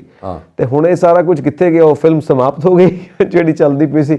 ਹੁਣ ਸਰਕਾਰੀ ਬੱਸਾਂ ਦਾ ਕੀ ਬਣੂਗਾ? ਇਹ ਵੜਿੰਗ ਸਾਹਿਬ ਹੁਣ ਤਾਂ ਜਾਂ ਹੁਣ ਜਿਹੜੇ ਲਾਲ ਜੀ ਮੰਤਰੀ, ਉਹ ਵੀ ਨੇ। ਹੁਣ ਜਿਹੜਾ ਵੀ ਮਰਜ਼ੀ ਆ ਜੇ, ਇਹ ਬਿਆਨਬਾਜ਼ੀ 'ਚ ਹੀ ਸਾਰਾ ਕੁਝ ਹੁੰਦਾ ਕਿ ਬਾਦਲ ਦੀਆਂ ਬੱਸਾਂ ਰੁਕਵਾ ਦਾਂਗੇ, ਰੁਕਵਾ ਦਿੱਤੀਆਂ ਜੀ। ਪ੍ਰਾਈਵੇਟ ਬੱਸ ਕੋਈ ਚੰਡੀਗੜ੍ਹ 'ਚ ਐਂਟਰੀ ਨਹੀਂ ਕਰੂਗੀ। ਫਿਰ ਦਿੱਲੀ ਦੇ ਏਅਰਪੋਰਟ ਤੇ ਦਿੱਲੀ ਦੇ ਜਿਹੜਾ ਉੱਥੇ ਬੱਸ ਅੱਡਾ ਵਾ, ਉੱਥੋਂ ਤੱਕ ਕੋਈ ਵੀ ਜਿਹੜੀ ਬੱਸ ਅੰਦਰ ਦਾਖਲ ਨਹੀਂ ਹੋਗੀ। ਪਰ ਹੁਣ ਵੀਡੀਓ ਵੇਖੋ ਉੱਥੇ ਜਾ ਕੇ ਕਿ ਸਾਰੇ ਪਾਸੇ ਪ੍ਰਾਈਵੇਟ ਬੱਸਾਂ ਦਾ ਬੋਲਬਾਲਾ। ਉਹਨਾਂ ਵਿੱਚ ਕਿੱਥੇ ਲੈ ਕੇ ਜਾਣੀਆਂ? ਜੇ ਤੁਸੀਂ ਕਾਨੂੰਨ ਕਾਇਦਾ ਕੋਈ ਬਣਾਉਣਾ ਵਾ, ਤਰੀਕੇ ਨਾਲ ਬੈਲੈਂਸ ਕਰੋਗੇ। ਜਿਹੜੀਆਂ ਗੱਡੀਆਂ ਰੂਟ ਲੈ ਚੁੱਕੀਆਂ, ਉਹਨਾਂ ਦੇ ਰੂਟ ਦੇ ਆਧਾਰ 'ਤੇ ਜਾਣੀ। ਇਹਦੇ ਵਿੱਚ ਕੋਈ ਤਾਨਾਸ਼ਾਹੀ ਵਾਲੀ ਗੱਲ ਨਹੀਂ ਹੁੰਦੀ। ਚਾਹੇ ਕਾਂਗਰਸ ਹੋਵੇ, ਚਾਹੇ ਉਹਦੇ 'ਚ ਅਕਾਲੀ ਦਲ ਹੋਵੇ, ਚਾਹੇ ਕੋਈ ਵੀ ਹੋਵੇ। ਪਰ ਉਦੋਂ ਇੰਬੈਲੈਂਸ ਹੁੰਦਾ ਜਦੋਂ ਇਹ ਆਪਣੀਆਂ ਗੱਡੀਆਂ ਲਾ ਦਿੰਦੇ ਆ, ਪ੍ਰਾਈਵੇਟ ਅਤੇ ਸਰਕਾਰੀ ਬੱਸ ਬੰਦ ਕਰ ਦਿੰਦੇ ਆ। ਉਦੋਂ ਲੋਕਾਂ ਨੂੰ ਖਮਿਆਜਾ ਭੁਗਤਣਾ ਪੈਂਦਾ। ਜਿਹੜੀ ਟਿਕਟ ਜ਼ਿਆਦਾ ਮਹਿੰਗੀ ਲੈਣੀ ਪੈਂਦੀ ਹੈ, ਕਿਉਂਕਿ ਪ੍ਰਾਈਵੇਟ ਬੱਸਾਂ ਦੀ ਟਿਕਟ ਥੋੜ੍ਹਾ ਜਿਹਾ ਮਹਿੰਗੀ ਵੀ ਹੈਗੀ। ਫਿਰ ਟਾਈਮਿੰਗ ਨਹੀਂ ਹੁੰਦੀ ਇਹਨਾਂ ਦੀ ਕੋਈ ਵੀ। ਇਹ ਜਿੱਥੇ ਸਵਾਰੀ ਮਿਲੀ ਉੱਥੇ ਰੋਕ ਦਿੰਦੇ ਆ। ਇਹਨਾਂ ਦਾ ਇਹ ਨਹੀਂ ਹੁੰਦਾ ਵੀ ਕਿਹੜੇ ਅੱਡੇ 'ਤੇ ਰੋਕਣੀ, ਕਿਹੜੇ ਨਹੀਂ। ਤੁਸੀਂ ਜਲੰਧਰ ਤੋਂ ਅੰਮ੍ਰਿਤਸਰ ਨੂੰ ਚੱਲੋਗੇ, ਪਤਾ ਨਹੀਂ 40 ਜਗ੍ਹਾ ਪ੍ਰਾਈਵੇਟ ਬੱਸਾਂ ਰੋਕਦੇ ਆ, ਪਰ ਉਹਦੇ 'ਚ ਨਾਨ ਸਟਾਪ ਲਿਖਿਆ ਆਉਂਦਾ ਵੀ ਕਿਤੇ ਨਹੀਂ ਰੋਕਣੀ। ਪਰ ਕੌਣ ਇਹ 'ਚ ਸਫ਼ਰ ਕਰ ਰਿਹਾ? ਕੌਣ ਵਿਚਾਰਾ ਨੁਕਸਾਨ ਉਠਾ ਰਿਹਾ? ਜਿਹੜਾ ਆਮ ਆਦਮੀ ਆ, ਗਰੀਬ ਆਦਮੀ ਆ। ਬਾਕੀ ਤਾਂ ਗੱਡੀਆਂ 'ਤੇ ਆ ਰਿਹਾ, ਬਾਕੀ ਕੋ ਤਾਂ ਮਰਸੀਡੀਜ਼ ਗੱਡੀਆਂ ਵਾ, ਵੱਡੀਆਂ ਗੱਡੀਆਂ। ਉਹਨਾਂ ਨੂੰ ਤਾਂ ਕੋਈ ਇਹਦਾ ਮਤਲਬ ਨਹੀਂ। ਉਹਨਾਂ ਨੂੰ ਤਾਂ ਇਹ ਗੱਲ ਦੀ ਸਮਝ ਨਹੀਂ ਆਉਂਦੀ। ਸਮਝ ਉਹਨਾਂ ਨੂੰ ਆਊਗੀ ਜਿਹੜੇ ਇਹਦਾ ਵਿਚਾਰਾ ਨੁਕਸਾਨ ਉਠਾ ਰਿਹਾ। ਇਹ ਗੱਲ ਹੈ। ਬਿਲਕੁਲ ਜੀ। ਕਈ ਵਾਰ ਤਾਂ ਕਹਿੰਦੇ ਨੇ ਨਾ, ਇਹ ਨਾਨ ਸਟਾਪ ਹੈ। ਕਹਿੰਦਾ ਨਾਨ ਸਟਾਪ ਨਹੀਂ, ਇਹ 9 ਸਟਾਪ ਹੈ। This is 9 stop. ਥਾਂ ਤੇ ਰੁਕਦੀ ਪਈ ਹੈ। ਇੱਕ ਵਾਰੀ ਬਹੁਤ ਇੰਟਰਸਟਿੰਗ ਗੱਲ ਹੋਈ ਹੈ ਬਲਕਾਰ ਜੀ। ਅਸੀਂ ਜਲੰਧਰ ਤੋਂ ਲੁਧਿਆਣੇ ਜਾ ਰਹੇ ਹਾਂ, ਤੇ ਹੋਇਆ ਕਿ ਉਹ ਲਾਸਟ ਬੱਸ ਹੈ, ਪ੍ਰਾਈਵੇਟ ਬੱਸ ਹੈ, ਲਾਸਟ ਬੱਸ ਹੈ। ਉਸ ਤੋਂ ਬਾਅਦ ਬੱਸ ਹੈ ਨਹੀਂ, ਇਸ ਕਰਕੇ ਉਹਦੀ ਮਰਜ਼ੀ ਚੱਲਦੀ ਪਈ ਹੈ। ਉਹ ਥਾਂ ਤੇ ਰੋਕਦਾ ਪਿਆ। ਜਿਸ ਤਰ੍ਹਾਂ ਇੱਥੋਂ ਚੱਲਿਆ, ਕੋਈ 5-4 ਕਿਲੋਮੀਟਰ ਬਾਅਦ ਫਿਰ ਰੋਕ ਲਈ ਕਿਸੇ ਬੱਸ ਸਟੈਂਡ ਤੇ। ਲੁਧਿਆਣਾ ਲੁਧਿਆਣਾ ਲੁਧਿਆਣਾ ਲੁਧਿਆਣਾ ਲੁਧਿਆਣਾ ਲੁਧਿਆਣਾ, ਫਿਰ ਅੱਗੋਂ ਚੱਲੀ, ਫਿਰ ਲੁਧਿਆਣਾ ਲੁਧਿਆਣਾ। ਇੱਕ ਥਾਂ ਤੇ ਜਾ ਕੇ ਤਾਂ ਵਾਹਵਾ ਚਿਰ ਲਗਾ ਲਈ, ਥੋੜਾ ਜਿਹਾ ਅੱਗੇ ਕਰਕੇ ਫਿਰ ਪਿੱਛੇ ਲੈ ਆਵੇ, ਲੁਧਿਆਣਾ ਲੁਧਿਆਣਾ, ਫਿਰ ਅੱਗੇ ਫਿਰ ਪਿੱਛੇ। ਇੱਕ ਬਜ਼ੁਰਗ ਬੈਠੇ ਸੀਗੇ, ਉਹ ਕੰਡਕਟਰ ਕੋਲ ਗਏ, ਕਹਿੰਦੇ ਤੂੰ ਏਦਾਂ ਕਰ, ਘਰੋਂ ਘਰ ਜਾ ਕੇ ਨਾ ਲੋਕਾਂ ਨੂੰ ਸੱਦ ਲਿਆ, ਅਸੀਂ ਇੱਥੇ ਹੀ ਬੈਠੇ, ਕਿਤੇ ਨਹੀਂ ਜਾਂਦੇ, ਲਾਸਟ ਬੱਸ ਅਸੀਂ ਜਾਣਾ ਕਿੱਥੇ ਆ? ਘਰੋਂ ਘਰ ਲਿਆਓ। ਉਹ ਬਹੁਤ ਸ਼ਰਮਿੰਦਾ ਹੋਇਆ। ਫਿਰ ਉਸ ਤੋਂ ਬਾਅਦ 9 ਸਟਾਪ ਤੋਂ ਉਹਨੇ ਨਾਨ ਸਟਾਪ ਬਣਾਈ, ਤਾਂ ਤੁਰਿਆ ਉੱਥੋਂ ਕੰਮ। ਜਦੋਂ ਆਂਦੇ ਬੱਸ ਜਾ ਰਹੀ ਹੈ ਅੰਮ੍ਰਿਤਸਰ ਨੂੰ, ਤੇ ਕੋਈ ਸਵਾਰੀਆਂ ਬੈਠੀਆਂ ਤਾਂ ਉਹ ਨਾਲ ਕਰੀ ਜਾਵੇ। ਉਹ ਜਦੋਂ ਰੋਕੇ ਤੇ ਫਿਰ ਰੋਕੇ ਦੁਬਾਰਾ। ਤੇ ਉਹ ਬੁੜੇ ਇੱਕ ਨੂੰ ਗੁੱਸਾ ਚੜਿਆ, ਵਾਹ ਬਜ਼ੁਰਗ। ਉਹ ਕਹਿੰਦਾ ਯਾਰ ਇਹ ਡਰਾਈਵਰ ਨੂੰ ਪੁੱਛੋ ਕੀ ਕਰਦਾ। ਡਰਾਈਵਰ ਨੂੰ ਪੁੱਛਿਆ, ਆਂਦਾ ਜੀ ਮੇਰਾ ਇੰਜਣ ਗਰਮ ਹੁੰਦਾ, ਪਾਣੀ ਪਾਉਣਾ ਵਾਰ-ਵਾਰ। ਉਹਦਾ ਕਾਕਾ ਗੱਲ ਸੁਣ, ਤੇਰਾ ਇੰਜਨ ਜੇ ਗਰਮ ਹੁੰਦਾ ਤੇ ਤੂੰ ਨਲਕਾ ਕਿਉਂ ਨਹੀਂ ਲਵਾ ਲੈਂਦਾ? ਉਹਦਾ ਬੱਸ ਦੇ ਅੰਦਰ ਨਲਕਾ ਬੱਸ 'ਚ ਲੱਗੂਗਾ। ਹਾਂ ਸੋ ਠੀਕ ਹੈ, ਚਲੋ ਪ੍ਰਾਈਵੇਟ ਬੱਸਾਂ, ਸਰਕਾਰੀ ਬੱਸਾਂ, ਲੋਕੀ ਪਹੁੰਚਣੇ ਚਾਹੀਦੇ ਨੇ ਆਪਣੀ ਮੰਜ਼ਿਲ ਤੇ, ਬੱਸ ਕੋਈ ਵੀ ਹੋਵੇ ਤੇ ਲੁੱਟ ਨਹੀਂ ਹੋਣੀ ਚਾਹੀਦੀ, ਸਿੱਧੀ ਸਾਦੀ ਗੱਲ ਹੈ। ਸਹੀ ਗੱਲ। ਚਲੋ ਅੱਗੇ ਆਪਾਂ ਚੱਲੀਏ ਹਾਂਜੀ ਕਿ ਪੰਜਾਬ ਦੇ ਵਿੱਚ ਜੀ ਮੌਸਮ ਤੁਹਾਨੂੰ ਪਤਾ ਹੀ ਹੈ, ਹੁਣ ਬਾਰਿਸ਼ ਵੀ ਹੋਈ, ਅੱਜ ਸਵੇਰੇ ਵੀ ਬਾਰਿਸ਼ ਹੋਈ ਹੈ। ਬਹੁਤ ਅੱਛਾ। ਮੈਂ ਸਟੂਡੀਓ ਆਉਣ ਲੱਗੇ ਦੇਖਿਆ ਤੇ ਐ ਪੂਰਾ, ਹਾਂ ਫਿਰ ਉਸ ਤੋਂ ਬਾਅਦ ਪਾਰਾ ਹੋਰ ਮਾਈਨਸ ਵੱਲ ਜਾਣ ਲੱਗਿਆ, ਥੱਲੇ ਜਾਂਦਾ ਪਿਆ, ਠੰਡ ਬਹੁਤ ਵਧੀ ਹੋਈ ਹੈ। ਸਟੂਡੀਓ ਤੋਂ ਬਾਹਰ ਤੇ ਕੜਾਕੇ ਦੀ ਠੰਡ ਹੈ, ਤੁਸੀਂ ਟਰੈਵਲ ਨਹੀਂ ਕਰ ਸਕਦੇ, ਇੰਨੀ ਜ਼ਿਆਦਾ ਠੰਡ ਪੈਂਦੀ ਪਈ ਹੈ ਜੀ। ਸੋ ਇਹਦੇ 'ਚ ਕੀ ਕੀਤਾ ਜਾਵੇ? ਤੁਸੀਂ ਤਾਂ ਕਹੋਗੇ ਪਿੰਨੀਆਂ ਖਾਧੀਆਂ ਜਾਣ, ਗੁੜ ਵਾਲੀ ਚਾਹ ਪੀਤੀ ਜਾਵੇ, ਹੋ ਗਿਆ ਜੀ ਇਲਾਜ। ਨਹੀਂ ਗੱਲ ਸੁਣ ਕੀਤੀ ਤੁਸੀਂ, ਅਮਰੀਕਾ ਤੋਂ ਸ਼ੁਰੂ ਕੀਤੀ ਤੇ ਇੰਡੀਆ 'ਚ ਵੀ ਆ ਗਏ, ਇੰਡੀਆ ਤੋਂ ਬਾਅਦ ਪੰਜਾਬ ਦੀ ਗੱਲ ਕੀਤੀ ਤੇ ਸੇਮ ਉਸੇ ਤਰ੍ਹਾਂ ਦਾ ਹੀ ਮਾਹੌਲ ਹੈ ਇੱਥੇ ਵੀ ਬਣਿਆ ਹੋਇਆ। ਪਰ ਮੀਂਹ ਜਿਹੜਾ ਪਿਆ ਨਾ, ਇਹਦੇ ਨਾਲ ਕਿਸਾਨ ਬਹੁਤ ਖੁਸ਼ ਆ। ਇਸ ਕਰਕੇ ਖੁਸ਼ ਆ ਕਿ ਕਣਕਾਂ ਜਿਹੜੀਆਂ ਨਾ ਚਕੋਰਾ ਧੋਤਾ ਗਿਆ, ਔਰ ਉਹ ਕਣਕਾਂ ਨਿਸਰ ਰਹੀਆਂ ਮਾਰਚ ਦੇ ਵਿੱਚ ਤੱਕ, ਤੇ ਕਣਕਾਂ ਨੂੰ ਸਿੱਟੇ ਵੱਡੇ ਹੋ ਜਾਣੇ ਆ, ਔਰ ਉਹਦੇ ਨਾਲ ਝਾੜ ਤੇ ਬਹੁਤ ਫਰਕ ਪੈਂਦਾ। ਮੀਂਹ ਜਿਹੜਾ ਪੈਂਦਾ ਹੈ ਖਾਦ ਦੇ ਬਰਾਬਰ ਹੁੰਦਾ। ਮੀਂਹ ਦੇ ਜਿੱਦਾਂ ਆਪਾਂ ਖਾਦ ਯੂਰੀਆ ਨਾਈਟ੍ਰੋਜਨ ਜਿਹੜੀਆਂ ਪਾਉਂਦੇ ਆ, ਇਹ ਜਦੋਂ ਮੀਂਹ ਪੈਂਦਾ ਵਾ ਉਹਦੇ ਵਿੱਚ ਬਾਰਿਸ਼ ਦੇ ਨਾਲ ਗਰੋਥ ਜਿਹੜੀ ਆ ਬਹੁਤ ਵਧੀਆ ਹੁੰਦੀ ਆ। ਜਿਹੜੇ ਉਹਦੇ 'ਤੇ ਪੀਲੇ ਪੱਤੇ ਹੁੰਦੇ ਆ, ਹਰੇ ਹੋ ਜਾਂਦੇ ਪੱਤੇ, ਔਰ ਉਹਦੇ ਵਿੱਚ ਜਿਹੜਾ ਵਾਧਾ ਕਣਕਾਂ ਦਾ ਬਹੁਤ ਵੱਡਾ ਹੋ ਜਾਂਦਾ, ਔਰ ਝਾੜ ਨਰੋਈ ਕਣਕ ਬਣ ਜਾਂਦੀ ਹੈ। ਔਰ ਉਹਦੇ ਨਾਲ ਇਕੱਲੀ ਕਣਕ ਨਹੀਂ, ਉਹਦੇ ਨਾਲ ਜਿੰਨੀਆਂ ਵੀ ਹਾੜੀ ਦੀਆਂ ਫਸਲਾਂ, ਜਿੰਨੀਆਂ ਵੀ ਫਸਲਾਂ, ਸਬਜ਼ੀਆਂ, ਉਹ ਵੀ ਧੋਤੀਆਂ ਗਈਆਂ। ਉਹਦੇ 'ਚ ਸਾਫ ਸੁਥਰਾਪਨ ਆ ਗਿਆ, ਰੁੱਖ ਬੂਟੇ ਖਿੜਨਗੇ ਦੁਬਾਰਾ, ਕਿਉਂਕਿ ਚਕੋਰੇ ਠੰਡ ਨਾਲ ਜਿਹੜੇ ਪੱਤੇ ਝੜ ਜਾਂਦੇ ਆ, ਪੱਤੇ ਜਿਹੜੇ ਪੀਲੇ ਹੋ ਜਾਂਦੇ, ਕਮਜ਼ੋਰ ਹੋ ਕੇ ਡਿੱਗ ਪੈਂਦੇ ਆ। ਜਿੱਦਾਂ ਵਿਚਾਰਾ ਬੰਦਾ ਨਹੀਂ ਮਾੜਾ ਕਮਜ਼ੋਰ ਹੋ ਜੇ ਤੇ ਮੁੜ ਕੇ ਉੱਠਿਆ ਨਹੀਂ ਜਾਂਦਾ ਉਹਦੇ ਕੋਲ, ਇਹੀ ਹਾਲ ਪੌਦਿਆਂ ਦਾ ਵੀ ਆ। ਖੁਰਾਕ ਉਹ ਵੀ ਚਾਹੁੰਦੇ ਹੈਗੇ, ਉਹਨਾਂ ਨੂੰ ਚਾਹੀਦਾ ਕਿ ਸਾਡੇ ਕੋਲ ਚੋਖੀ ਖੁਰਾਕ ਹੋਵੇ। ਖੁਰਾਕ ਕਿੱਥੋਂ ਆਉਂਦੀ ਆ? ਇਸੇ ਬਾਹਰਲੇ ਬਾਰਿਸ਼ ਦੇ ਨਾਲ ਆ ਜੂਗੀ, ਫਿਰ ਤੁਹਾਨੂੰ ਧਰਤੀ ਤੋਂ ਮਿਲੂਗੀ, ਜਿਹਦੇ ਵਿੱਚ ਇਹਦੇ 'ਚ ਸਾਰੀਆਂ ਨਰੋਈਆਂ ਚੀਜ਼ਾਂ ਧਰਤੀ ਦੀ ਕੁੱਖ 'ਚੋਂ ਮਿਲਦੀਆਂ, ਹੈ ਨਾ। ਉਹ ਮੈਗਜ਼ੀਨ ਦਾ ਉਹਦੇ 'ਚ ਆਊਗਾ, ਨਰੋਇਆਪਨ ਆਊਗਾ, ਉਹਦੇ 'ਚ ਜਿਹੜਾ ਨਾ ਲੋਹੇ ਦਾ ਜੋ ਆਇਰਨ ਆ, ਉਹ ਵੀ ਇਹਦੇ 'ਚੋਂ ਮਿਲਦਾ ਇਹਨਾਂ ਨੂੰ। ਜਿੱਦਾਂ ਮੇਥੇ ਨਹੀਂ ਨਾ, ਉਹਨਾਂ 'ਚ ਆਇਰਨ ਬਹੁਤ ਹੁੰਦਾ। ਪਾਲਕ ਦੇ ਵਿੱਚ ਆਇਰਨ ਬਹੁਤ ਆ, ਗੋਭੀ ਹੈ, ਸਬਜ਼ੀਆਂ ਦੇ ਵਿੱਚ ਨਾ ਬਲਕਾਰ ਜੀ ਹੁਣ ਰਸ ਪਾਊਗਾ। ਬਿਲਕੁਲ, ਬਾਰਿਸ਼ ਤੋਂ ਬਾਅਦ ਰਸੀਲੀਆਂ ਹੋ ਜਾਂਦੀਆਂ ਨੇ, ਸਵਾਦ ਹੀ ਉਹਦਾ ਹੋਰ ਹੋਊਗਾ। ਫਲਾਂ 'ਚ ਖਾਸ ਕਰਕੇ ਜਿਹੜੇ ਫਲ ਆ ਨਾ, ਜਿਹੜੇ ਇਸ ਵੇਲੇ ਪੱਕ ਰਹੇ ਆ, ਉਹਨਾਂ ਦਾ ਵੀ ਸਵਾਦ ਤੁਹਾਨੂੰ ਹੋਰ ਮਿਠਾਸ ਆ ਜਾਊਗੀ, ਕਿਉਂਕਿ ਕੁਦਰਤ ਦੇ ਹੱਥ ਜੋ ਸਾਰਾ ਕੁਛ ਹੈਗਾ। ਕੇਲੇ ਨੇ, ਉਹਨਾਂ 'ਤੇ ਜਦੋਂ ਬਾਰਿਸ਼ ਹੁੰਦੀ ਹੈ ਤਾਂ ਉਹਦੇ ਨਾਲ ਤੁਹਾਡੇ 'ਚ ਮਿਠਾਸ ਆਊਗੀ, ਖਾਣ ਦਾ ਲਜ਼ਤ ਹੀ ਬਦਲ ਜਾਊਗੀ। ਇਹ ਚੀਜ਼ਾਂ ਹੈਗੀਆਂ। ਤੇ ਦੂਜੀ ਗੱਲ ਹੈਗੀ, ਜਿਹੜੀ ਸੁੱਕੀ ਠੰਡ ਆ ਨਾ ਪੈ ਰਹੀ, ਉਹਦੇ ਨਾਲ ਬਿਮਾਰੀ ਬਹੁਤ ਹੁੰਦੀ ਆ, ਗਲਾ ਖਰਾਬ ਹੋ ਗਿਆ। ਕਿਉਂਕਿ ਜਿਹੜੇ ਬੱਚੇ ਨੇ ਨਾ, ਛੋਟੇ ਬੱਚੇ, ਉਹਨਾਂ ਦੇ ਗਲੇ ਖਰਾਬ ਹੋ ਜਾਂਦੇ ਆ। ਇੱਕ ਸਰਦੀ ਹੈਗੀ ਆ, ਬੱਚੇ ਨੂੰ ਰਜਾਈਆਂ 'ਚ, ਕੰਬਲਾਂ 'ਚ ਲਪੇਟ ਕੇ ਰੱਖਣਾ ਪੈਂਦਾ। ਪਰ ਸੁੱਕੀ ਸਰਦੀ ਨਾਲੋਂ ਜਿਹੜੀ ਆ ਹੁਣ ਬਾਰਿਸ਼ ਹੋ ਗਈ ਆ, ਇਹ ਨਰੋਈ ਆ ਮੌਸਮ। ਤੁਹਾਨੂੰ ਪਤਾ ਅੱਜ ਵੀ ਸਵੇਰੇ ਧੁੱਪ ਲੱਗੀ ਆ, ਹੁਣ ਵੀ ਬਾਹਰ ਮੈਨੂੰ ਲੱਗਦਾ ਧੁੱਪ ਹੀ ਹੋਊਗੀ, ਨਿਕਲ ਆਈ ਹੋਏਗੀ। ਹਾਂ, ਉਹਦੇ ਤਰ੍ਹਾਂ ਬੱਦਲ ਉੱਡ ਜਾਂਦਾ ਨਾ, ਉਸੇ ਤਰ੍ਹਾਂ ਦਾ ਹੈਗਾ। ਤੇ ਧੁੰਦ ਦਾ ਮੌਸਮ, ਜਿਹੜੀ ਸੰਘਣੀ ਧੁੰਦ ਸੀ, ਉਹ ਵੀ ਖਤਮ ਹੋ ਗਈ। ਕੜਾਕੇ ਦੀ ਠੰਡ ਵੀ ਥੋੜ੍ਹੀ ਖਤਮ ਹੋ ਗਈ। ਬੇਸਿਕਲੀ ਜਿਹੜਾ ਇਹ ਪੋਹ ਦਾ ਮਹੀਨਾ ਹੁੰਦਾ ਹੈ, ਠੰਡ ਦਾ ਮਹੀਨਾ ਹੁੰਦਾ, 16 ਦਸੰਬਰ ਤੋਂ ਬਾਅਦ ਜਦੋਂ ਇਹ ਆਇਆ ਤੇ ਇਹਨੇ ਆਪਣਾ ਰੂਪ ਦਿਖਾਤਾ ਵੀ ਮੈਂ ਆ ਗਿਆ ਪੋਹ, ਤੇ ਹੁਣ ਤੁਸੀਂ ਬਾਜੋ ਜਿੱਧਰ ਜਾਣਾ। ਲੋਕਾਂ ਨੇ ਆਪਣੇ ਗਰਮ ਕੱਪੜੇ ਕੱਢੇ, ਹੈ ਨਾ, ਗਰਮ ਜਰਾਬਾਂ ਕੱਢੀਆਂ, ਹੈ ਨਾ, ਕੋਟੀਆਂ ਜਰਸੀਆਂ ਕੱਢੀਆਂ। ਉਹਦੋਂ ਬਾਅਦ ਫਿਰ ਮੀਂਹ ਪੈ ਗਿਆ, ਹੁਣ ਥੋੜ੍ਹੀ ਜਿਹੀ ਸਥਿਰਤਾ ਆ ਗਈ ਹੈ, ਕਿਣਮਣ ਆਈ ਹੈ, ਕੋਈ ਜ਼ਿਆਦਾ ਬਾਰਿਸ਼ ਵੀ ਨਹੀਂ ਹੋਈ, ਪਰ ਪੂਰੇ ਪੰਜਾਬ 'ਚ ਆ ਗਈ ਹੈ। ਇੱਦਾਂ ਦੀਆਂ ਬਹਾਰਾਂ ਕੁਦਰਤ ਦਿੰਦੀ ਹੈ, ਲੋਕਾਂ ਦੇ ਚਿਹਰੇ ਖਿੜਦੇ ਆ, ਜਾਓ ਜਲਾਲ ਆਉਂਦਾ ਵਾ, ਮੇਲੇ ਲੱਗਦੇ ਆ। ਔਰ ਤੁਹਾਨੂੰ ਪਤਾ ਕਿੱਥੇ ਧਾਰਮਿਕ ਸਥਾਨਾਂ 'ਤੇ ਕੱਲ੍ਹ 10ਵੇਂ ਪਾਤਸ਼ਾਹ ਦਾ ਜਿਹੜਾ ਪ੍ਰਕਾਸ਼ ਉਤਸਵ ਸੀਗਾ, ਪ੍ਰਕਾਸ਼ ਦਿਹਾੜਾ ਸੀਗਾ, ਔਰ ਲੋਕਾਂ ਨੇ ਬੜੇ ਸ਼ਰਧਾ ਨਾਲ ਪੂਰੇ ਵਿਸ਼ਵ ਵਿੱਚ ਮਨਾਇਆ। ਪੂਰੀ ਦੁਨੀਆ 'ਚ ਨਗਰ ਕੀਰਤਨ, ਸ਼ਬਦ ਕੀਰਤਨ ਔਰ ਲੰਗਰ, ਔਰ ਬੜੀਆਂ ਸਾਖੀਆਂ ਲੋਕਾਂ ਨੇ ਸੁਣੀਆਂ 10ਵੇਂ ਪਾਤਸ਼ਾਹ ਦੇ ਜੰਗਾਂ ਯੁੱਧਾਂ ਦੀਆਂ, ਉਹਨਾਂ ਦੀਆਂ ਲਿਖਤਾਂ ਦੀਆਂ, ਉਹਨਾਂ ਦੇ ਉਪਦੇਸ਼ਾਂ ਦੀਆਂ, ਉਹਨਾਂ ਦੀ ਬਾਣੀ ਦੀਆਂ, ਉਹਨਾਂ ਦਾ ਸਾਰਾ ਕੁਛ। ਉਹ ਕੱਲ੍ਹ ਜਿਹੜੇ ਸੂਝਵਾਨ ਲੋਕ ਨੇ, ਧਾਰਮਿਕ ਨੇਤਾ ਨੇ, ਉਹਨਾਂ ਨੇ ਲੋਕਾਂ ਨੂੰ ਬਹੁਤ ਵਧੀਆ ਤਰੀਕੇ ਨਾਲ ਦਰਸਾਇਆ। ਬਿਲਕੁਲ ਜੀ, ਸਾਡੀ ਪੰਜਾਬ ਦੀ ਧਰਤੀ ਦੀ ਇਹੀ ਖਾਸੀਅਤ ਹੈ। ਬਿਲਕੁਲ, ਸਰਬੱਤ ਦਾ ਭਲਾ ਅਸੀਂ ਲੈ ਕੇ ਤੁਰਦੇ ਹਾਂ। ਹਾਂ, ਸੋ ਅਗਲੀ ਗੱਲ ਇਹ ਹੈ ਕਿ ਪ੍ਰਵਾਸੀ ਵੋਟਰਾਂ ਲਈ ਰਿਮੋਟ ਵੋਟਿੰਗ ਮਸ਼ੀਨ, ਕਿਉਂਕਿ ਇੱਕ ਹਮੇਸ਼ਾ ਸ਼ਿਕਾਇਤ ਰਹਿੰਦੀ ਸੀ ਕਿ ਸਾਡੀ ਵੋਟ ਉੱਥੇ ਬਣੀ ਹੋਈ ਹੈ, ਇੱਥੇ ਵੋਟ ਕਿਵੇਂ ਪਾਵਾਂਗੇ। ਤੇ ਇੱਕ ਹੁਣ ਇਲੈਕਟ੍ਰੋਨਿਕ ਦਾ ਜ਼ਮਾਨਾ ਹੈ, ਤੇ ਇਹ ਹੁਣ ਇੱਕ ਜਿਵੇਂ EVM ਮਸ਼ੀਨ ਹੈ, ਉਵੇਂ ਇੱਕ ਨਵੀਂ ਵੋਟਿੰਗ ਮਸ਼ੀਨ ਹੈ ਕਿ ਤੁਸੀਂ ਕਿਤੇ ਵੀ ਬੈਠੇ ਹੋ, ਉੱਥੋਂ ਆਪਣੀ ਵੋਟ ਪਾ ਸਕਦੇ ਹੋ। ਜਿੱਥੇ ਤੁਹਾਡੀ ਵੋਟ ਬਣੀ ਹੋਈ ਹੈ, ਤੁਹਾਨੂੰ ਉੱਥੇ ਜਾਣ ਦੀ ਲੋੜ ਨਹੀਂ ਹੈ। ਤੁਸੀਂ ਜਿਸ ਏਰੀਆ 'ਚ ਬੈਠੇ ਹੋ ਉਸ ਏਰੀਆ 'ਚ ਜਿਹੜਾ VOTING ਸਟੇਸ਼ਨ ਬਣਿਆ, ਘਰ ਬਹਿ ਕੇ ਨਹੀਂ ਭਰ ਸਕਦੇ, VOTING ਸਟੇਸ਼ਨ ਤੇ ਜਾਣਾ ਪਏਗਾ, ਉੱਥੇ ਜਾ ਕੇ ਉਸ ਮਸ਼ੀਨ ਦੇ ਉੱਤੇ ਤੁਸੀਂ ਜਿੱਥੇ ਵੋਟ ਬਣੀ ਹੈ, ਐਨੀ VOTING ਸਟੇਸ਼ਨ ਆਪਣੇ ਬੂਥ ਤੇ ਨਹੀਂ ਜਾਣਾ ਪਊਗਾ, ਐਨੀਵੇਅਰ ਇਨ ਇੰਡੀਆ, ਭਾਰਤ ਦੇ ਵਿੱਚ ਕਿਤੇ ਵੀ ਤੁਸੀਂ ਵੋਟ ਪਾ ਸਕਦੇ ਹੋ, ਕਿਤੇ ਵੀ ਬੈਠੇ। ਇਹ ਵਧੀਆ ਗੱਲ ਹੋਈ ਹੈ। ਇਹ ਵੈਸੇ ਜਿਹੜੇ ਘਰੇਲੂ ਪ੍ਰਵਾਸੀ ਕਿਹਾ ਗਿਆ ਉਹਨਾਂ ਨੂੰ, ਔਰ ਚੋਣ ਕਮਿਸ਼ਨ ਨੇ ਬਹੁਤ ਵਧੀਆ ਸਥਾਪਿਤ ਕੀਤੀ ਆ, ਔਰ ਉਹਨਾਂ ਨੇ ਕਹਿਤਾ ਕਿ ਸ਼ੁਰੂ ਕਰ ਰਹੇ ਆ, ਔਰ ਉਹਨਾਂ ਨੇ ਸ਼ੁਰੂ ਕਰਨ ਤੋਂ ਪਹਿਲਾਂ ਕਹਿਤਾ ਕਿ ਜਿੰਨੇ ਵਿਰੋਧੀ ਪਾਰਟੀਆਂ ਨੇ ਉਹ ਆ ਕੇ ਚੈੱਕ ਕਰ ਸਕਦੇ ਆ ਇਹਦੇ 'ਚ ਕੀ ਊਣਤਾਈਆਂ ਨੇ, ਕੀ ਕਮੀਆਂ, ਤਾਂ ਅਸੀਂ ਉਹਦੇ ਅਕੋਰਡਿੰਗ ਕਰ ਦਾਂਗੇ। ਪਰ ਜਿਹੜਾ ਇਹਦੇ ਵਿੱਚ ਮੁੱਦਾ ਚੁੱਕਿਆ ਕਾਂਗਰਸ ਨੇ ਔਰ ਦੂਜੀਆਂ ਪਾਰਟੀਆਂ ਆਪੋਜੀਸ਼ਨ, ਉਹਨਾਂ ਕਹਿਤਾ ਜਿਹੜੀ EVM ਜਿਹੜੀਆਂ ਪਹਿਲੀਆਂ ਇਲੈਕਟ੍ਰੋਨਿਕਸ ਵੋਟਿੰਗ ਮਸ਼ੀਨਾਂ ਹੈਗੀਆਂ, ਪਹਿਲਾਂ ਉਹਨਾਂ ਨੂੰ ਸੁਧਾਰੋ, ਔਰ ਉਹਦੇ ਵਿੱਚ ਜਰਮਨ 'ਚ ਹੋਰ ਕੰਟਰੀਆਂ 'ਚ ਬੰਦ ਹੋ ਗਈਆਂ। ਉਹਨਾਂ ਨੇ ਕਹਿਤਾ ਕਿ ਇਹਦੇ 'ਚ ਕੋਈ ਫੇਥ ਨਹੀਂ ਕਿੱਧਰ ਨੂੰ ਵੋਟ ਜਾ ਰਹੀ ਹੈ, ਔਰ ਉੱਥੋਂ ਦੇ ਲੋਕਾਂ ਨੇ ਤਾਂ ਕਰਵਾਤੀਆਂ ਬੰਦ। ਉਹ ਕਹਿੰਦੇ ਇੱਥੇ ਕਰਾਓ, ਅਸੀਂ ਇੰਨੇ ਐਡਵਾਂਸ ਹੈ ਨਹੀਂ ਕਿ ਤੁਸੀਂ ਇਲੈਕਟ੍ਰੋਨਿਕਸ ਮਸ਼ੀਨਾਂ ਲਾਈ ਜਾਂਦੇ ਜੀ। ਜਿਹੜੀ ਐਡਵਾਂਸ ਤੋਂ ਐਡਵਾਂਸ ਕੰਟਰੀ ਉਹਨਾਂ ਨੇ ਬੰਦ ਕਰਤੀਆਂ, ਔਰ ਇੱਥੇ ਸਾਡੀ ਸਰਕਾਰ ਨੇ ਜਾਂ ਉਦੋਂ ਪਹਿਲੋਂ ਦੀ ਸਰਕਾਰ ਨੇ ਇਹਨਾਂ ਮਸ਼ੀਨਾਂ ਨੂੰ ਪ੍ਰਚਲਿਤ ਰੱਖਿਆ। ਹੋ ਸਕਦਾ ਕੋਈ ਨਾ ਕੋਈ ਇਹਨਾਂ ਦਾ ਹੋਵੇ, ਪਰ ਆਪੋਜੀਸ਼ਨ ਨੇ ਹੁਣ ਇਹਨੂੰ ਰੋਕਣ ਦੀ ਜਿਹੜੀ ਆ ਉਹ ਹੋਕਾ ਦੇ ਦਿੱਤਾ, ਔਰ ਇਸ ਕਰਕੇ ਦਿੱਤਾ ਕਿ ਇਹਨੂੰ ਬੰਦ ਕਰੋ। ਅਤੇ ਚੋਣ ਕਮਿਸ਼ਨ ਆਉਂਦੇ ਅਸੀਂ ਇਹਨੂੰ ਬਾਅਦ 'ਚ ਵੇਖਾਂਗੇ, ਪਹਿਲਾਂ ਜਿਹੜੀਆਂ ਮਸ਼ੀਨਾਂ ਦਾ ਬੰਦ ਕਰਨ ਦਾ ਜਿਹੜਾ ਅਸੀਂ ਕਰ ਰਹੇ ਹਾਂ, ਸਾਡਾ ਮਨਸ਼ਾ ਇਹ ਹੈਗਾ ਕਿ ਇਹਨੂੰ ਬੰਦ ਕਰਕੇ ਅਤੇ ਦੁਬਾਰਾ ਫਿਰ ਉੱਥੇ ਆ ਜਾਓ ਜਿਸ ਤਰ੍ਹਾਂ ਵੋਟਿੰਗ ਪੈਂਦੀ ਸੀਗੀ। ਅਤੇ ਆਹ ਗੱਲ ਤਾਂ ਅੱਛੀ ਹੈ, ਇਹ ਤਾਂ ਜਦੋਂ ਪੈ ਰਹੀ ਹੈ, ਜਿੱਥੇ ਜਿੱਥੇ ਲੋਕ ਬੈਠੇ ਨੇ ਨਹੀਂ ਜਾ ਸਕਦੇ, ਕਈਆਂ ਕੋਲ ਵਿਚਾਰਿਆਂ ਕੋਲ ਆਵਾਜਾਈ ਦੇ ਸਾਧਨ ਨਹੀਂ ਹੁੰਦੇ, ਪਰ ਜਿਨ੍ਹਾਂ ਨੇ ਬੈਨੀਫਿਟ ਲੈਣਾ ਉਹ ਆਪਣੀਆਂ ਗੱਡੀਆਂ ਭੇਜ ਦਿੰਦੇ ਸੀ ਵੀ ਤੁਸੀਂ ਆ ਜਾਓ, ਸਾਡੀ ਗੱਡੀਆਂ ਆ ਰਹੀਆਂ, ਕਿੰਨੇ ਬੰਦੇ ਜੇ, ਸਾਡੀਆਂ ਗੱਡੀਆਂ ਵੱਡੀਆਂ ਆ ਗਈਆਂ, ਤੁਸੀਂ ਬਹਿ ਜਾਓ 'ਚ। ਉੱਦਾਂ ਵਿਚਾਰੇ ਭਾਵੇਂ ਸੜਕਾਂ 'ਤੇ ਤੁਰ ਤੁਰ ਕੇ ਰੁਲ ਜਾਣ, ਠੰਡ 'ਚ ਮਰ ਜਾਣ, ਉਦੋਂ ਨਹੀਂ ਗੱਡੀਆਂ ਹੈਗੀਆਂ। ਹੁਣ ਗੱਡੀਆਂ ਉੱਥੋਂ ਲੈ ਆਉਂਦੇ, ਚਲੋ ਜੀ ਆਓ ਜੀ, ਤੁਹਾਡੇ ਲਈ ਖਾਣ ਪੀਣ ਵੀ ਹੈਗਾ, ਤੁਹਾਡੇ ਲਈ ਕੱਪੜੇ ਵੀ ਹੈਗੇ ਆ, ਗਰਮ ਕੱਪੜੇ 'ਚ ਆ ਜਾਓ ਅਤੇ ਇੱਥੇ ਆਓ। ਬਜ਼ੁਰਗਾਂ ਨੂੰ ਵਿਚਾਰੇ ਚੁੱਕ ਕੇ ਲਿਆਉਂਦੇ, ਜਿਹੜੇ ਚੱਲਣ ਦੇ ਸਮਰੱਥ ਨਹੀਂ, ਉਹਨਾਂ ਨੂੰ ਚੁੱਕ ਕੇ ਲੈ ਆਉਂਦੇ ਆ ਵੀ ਵੋਟਾਂ ਪਾਓ ਅਤੇ ਇਹਨਾਂ ਨੂੰ ਜਿਤਾਓ, ਅਤੇ ਮੁੜ ਕੇ ਬਜ਼ੁਰਗ ਵਿਚਾਰੇ ਜਿੱਥੇ ਮਰਜ਼ੀ ਰੁਲ ਜਾਣ, ਜਿੱਥੇ ਮਰਜ਼ੀ ਭੁੱਖ ਨਾਲ ਮਰ ਜਾਣ, ਉਹਨਾਂ ਦਾ ਕੋਈ ਪਤਾ ਨਹੀਂ ਗਾ। ਇਹ ਹੁਣ ਆਹ ਜਿਹੜੀ ਮਸ਼ੀਨ ਇਹਨਾਂ ਨੇ ਬਣਾਈ ਆ, ਇਹ ਚੋਣ ਕਮਿਸ਼ਨ ਨੇ ਕਿਹਾ ਵੈਸੇ ਤਾਂ ਗੱਲ ਤਾਂ ਸਹੂਲਤ ਵਾਲੀ ਹੈ, ਪਰ ਉਹਨਾਂ ਨੇ ਦੂਜਾ ਮੁੱਦਾ ਚੁੱਕ ਲਿਆ।